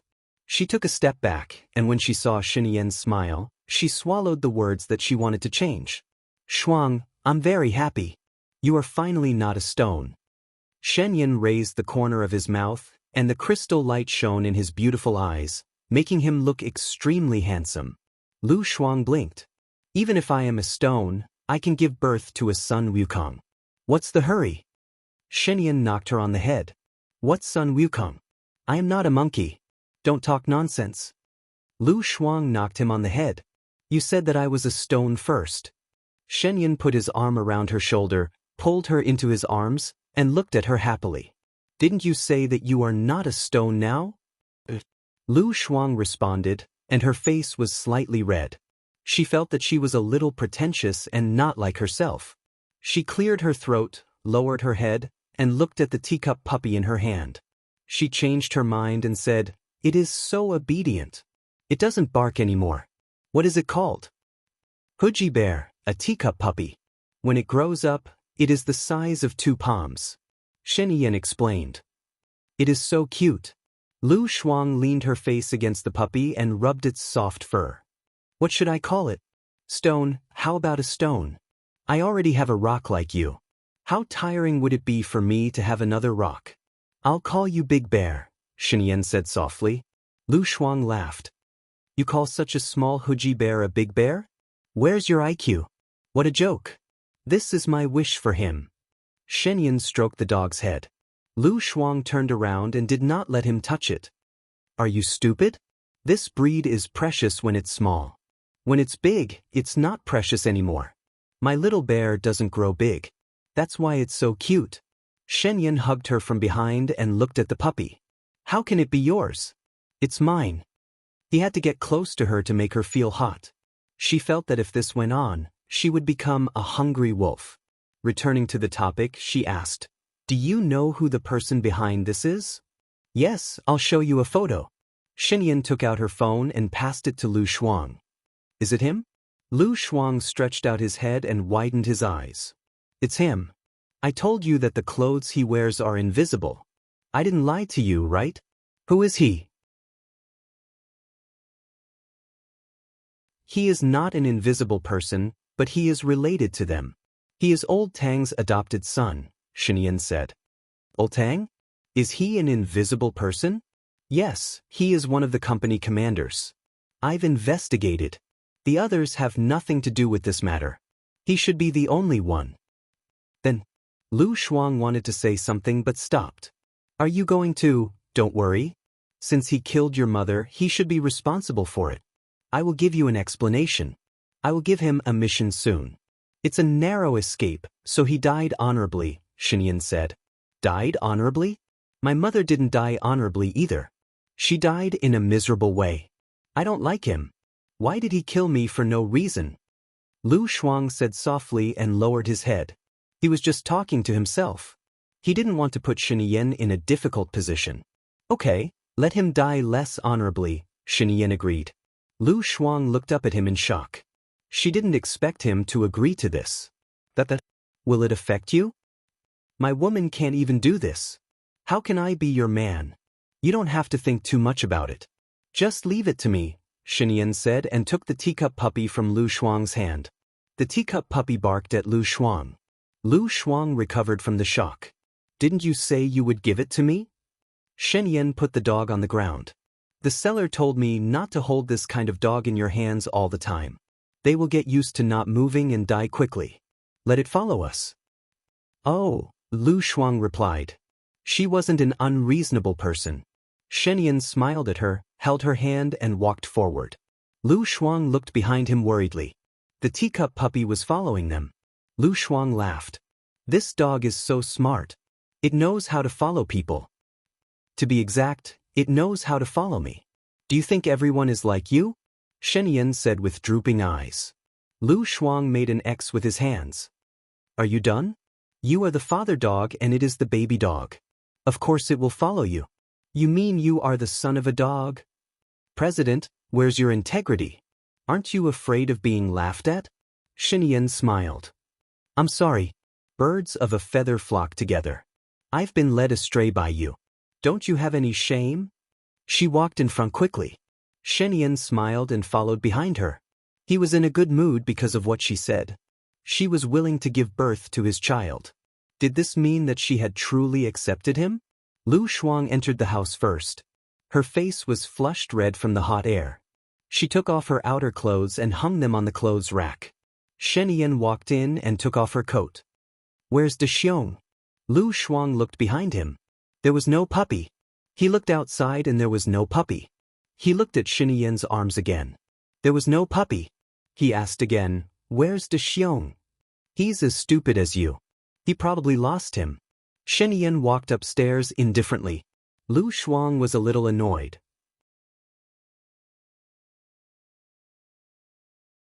If he lost him, why don't you bring him back? Where's your love? Shenyan was not angry at all. She turned around and looked at her. Idiot, he's in my pocket. Come up quickly. Lu Shuang looked at his pocket. Indeed, the puppy's white head was peeking out and looking at her. Lu Shuang sighed. Shenyan had to bully her every day. What happened to liking him? She followed him upstairs with her head drooping. Hua Zixing also heard Shenyan's voice. She came down from the third floor and looked at Shenyan's pocket. She smiled in surprise. Is that a puppy? It's so small and cute. Yeah, I bought a teacup puppy. Sometimes Lu Shuang gets bored at home. Does she have her lunch late? Hua Zixing gently stroked the puppy in Shenyan's pocket and said softly, she only had her lunch at 2 in the afternoon. Should I move her dinner later?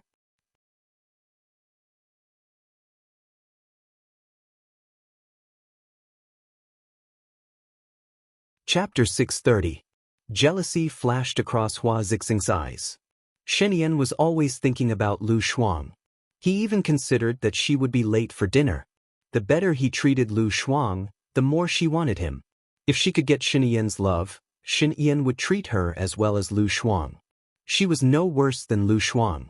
She should be able to do it. Anyway, she was his wife. If she didn't want a divorce, no one could force her. If she had time, she would have a chance. But this jealousy disappeared in a flash. She couldn't let him find out. Is the itinerary ready? When are we going to the orphanage? Hua Zixing asked in a businesslike manner. Her voice sounded a little stiff. Shenyan frowned. Suspicion flashed across his eyes. Call Secretary Jiang and ask for it. Just follow his itinerary. I'll have to trouble you for the time being. After Shenyan finished speaking, he ignored Hua Zixing and walked towards the room. Lu Shuang didn't know what to say to Hua Zixing. So he didn't say anything and walked past her. Lu Shuang. Hua Zixing stopped Lu Shuang. Lu Shuang turned to look at her. You can come with us when we go to the orphanage. Hua Zixing invited him. Thank you. She also wanted to go.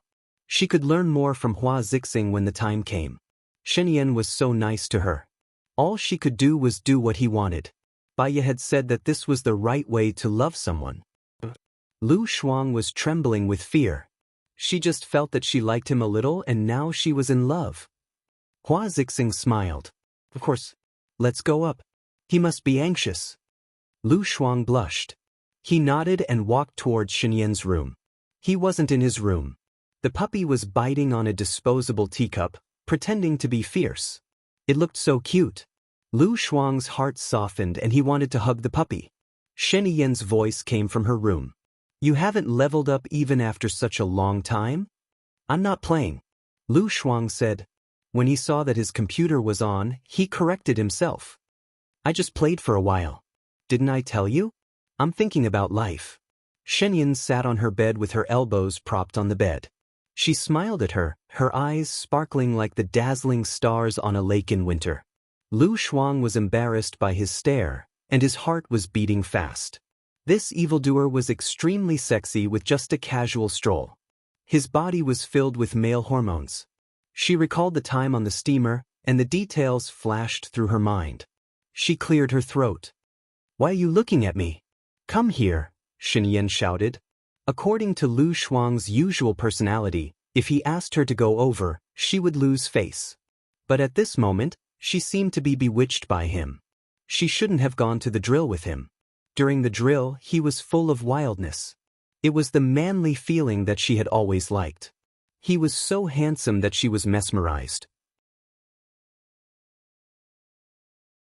But if she didn't go to the drill and be the bait, she wouldn't be able to find the person who killed her mother. She walked towards him. Shenyan held her hand and squeezed it. Have you thought it through? To me, what I need is not a perfect person who can be the president's wife, but a wife. I want to be the president for the sake of my family, and I want to be your man for the sake of myself. I want to be a selfish person. Can you help me? Lu Shuang looked at Shenyan and frowned. Shenyan, do you know how to read minds? Otherwise, how would you know what I'm thinking? Shenyan pulled her into his arms. Your intestines are straight, and you show all your thoughts on your face. I'm glad that you're finally willing to think.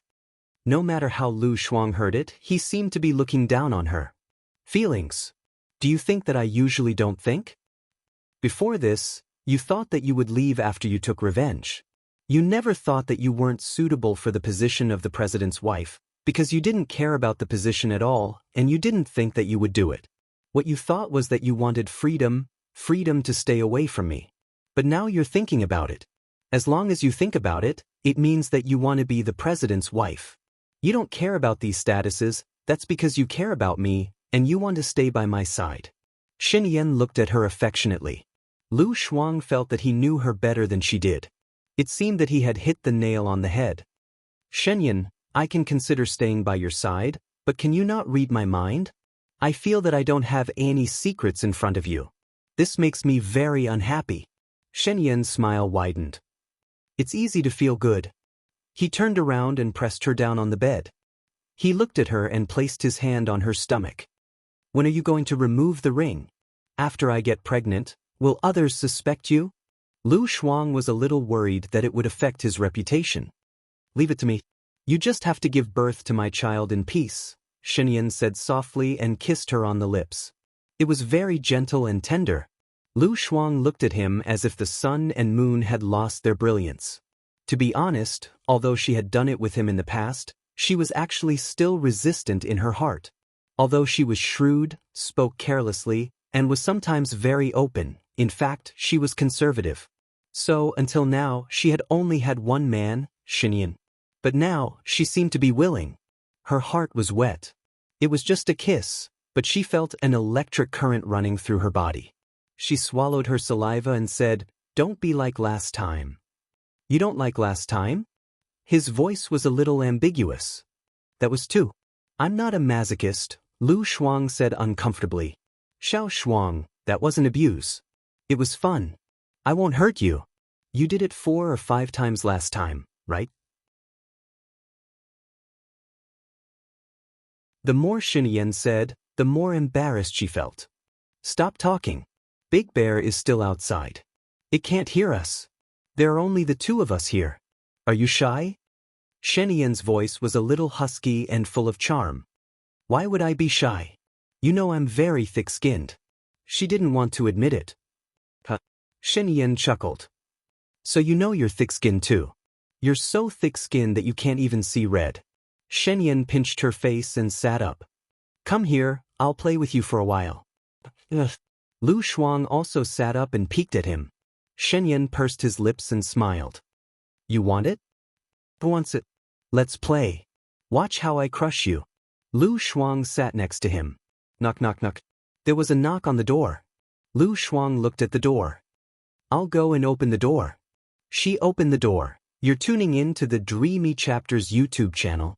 We're so grateful for your support, and don't forget to subscribe to join us on this incredible journey through captivating stories. Your generosity through donations truly makes a world of difference, as it's the primary source of revenue that allows me to expand and enhance this channel for you.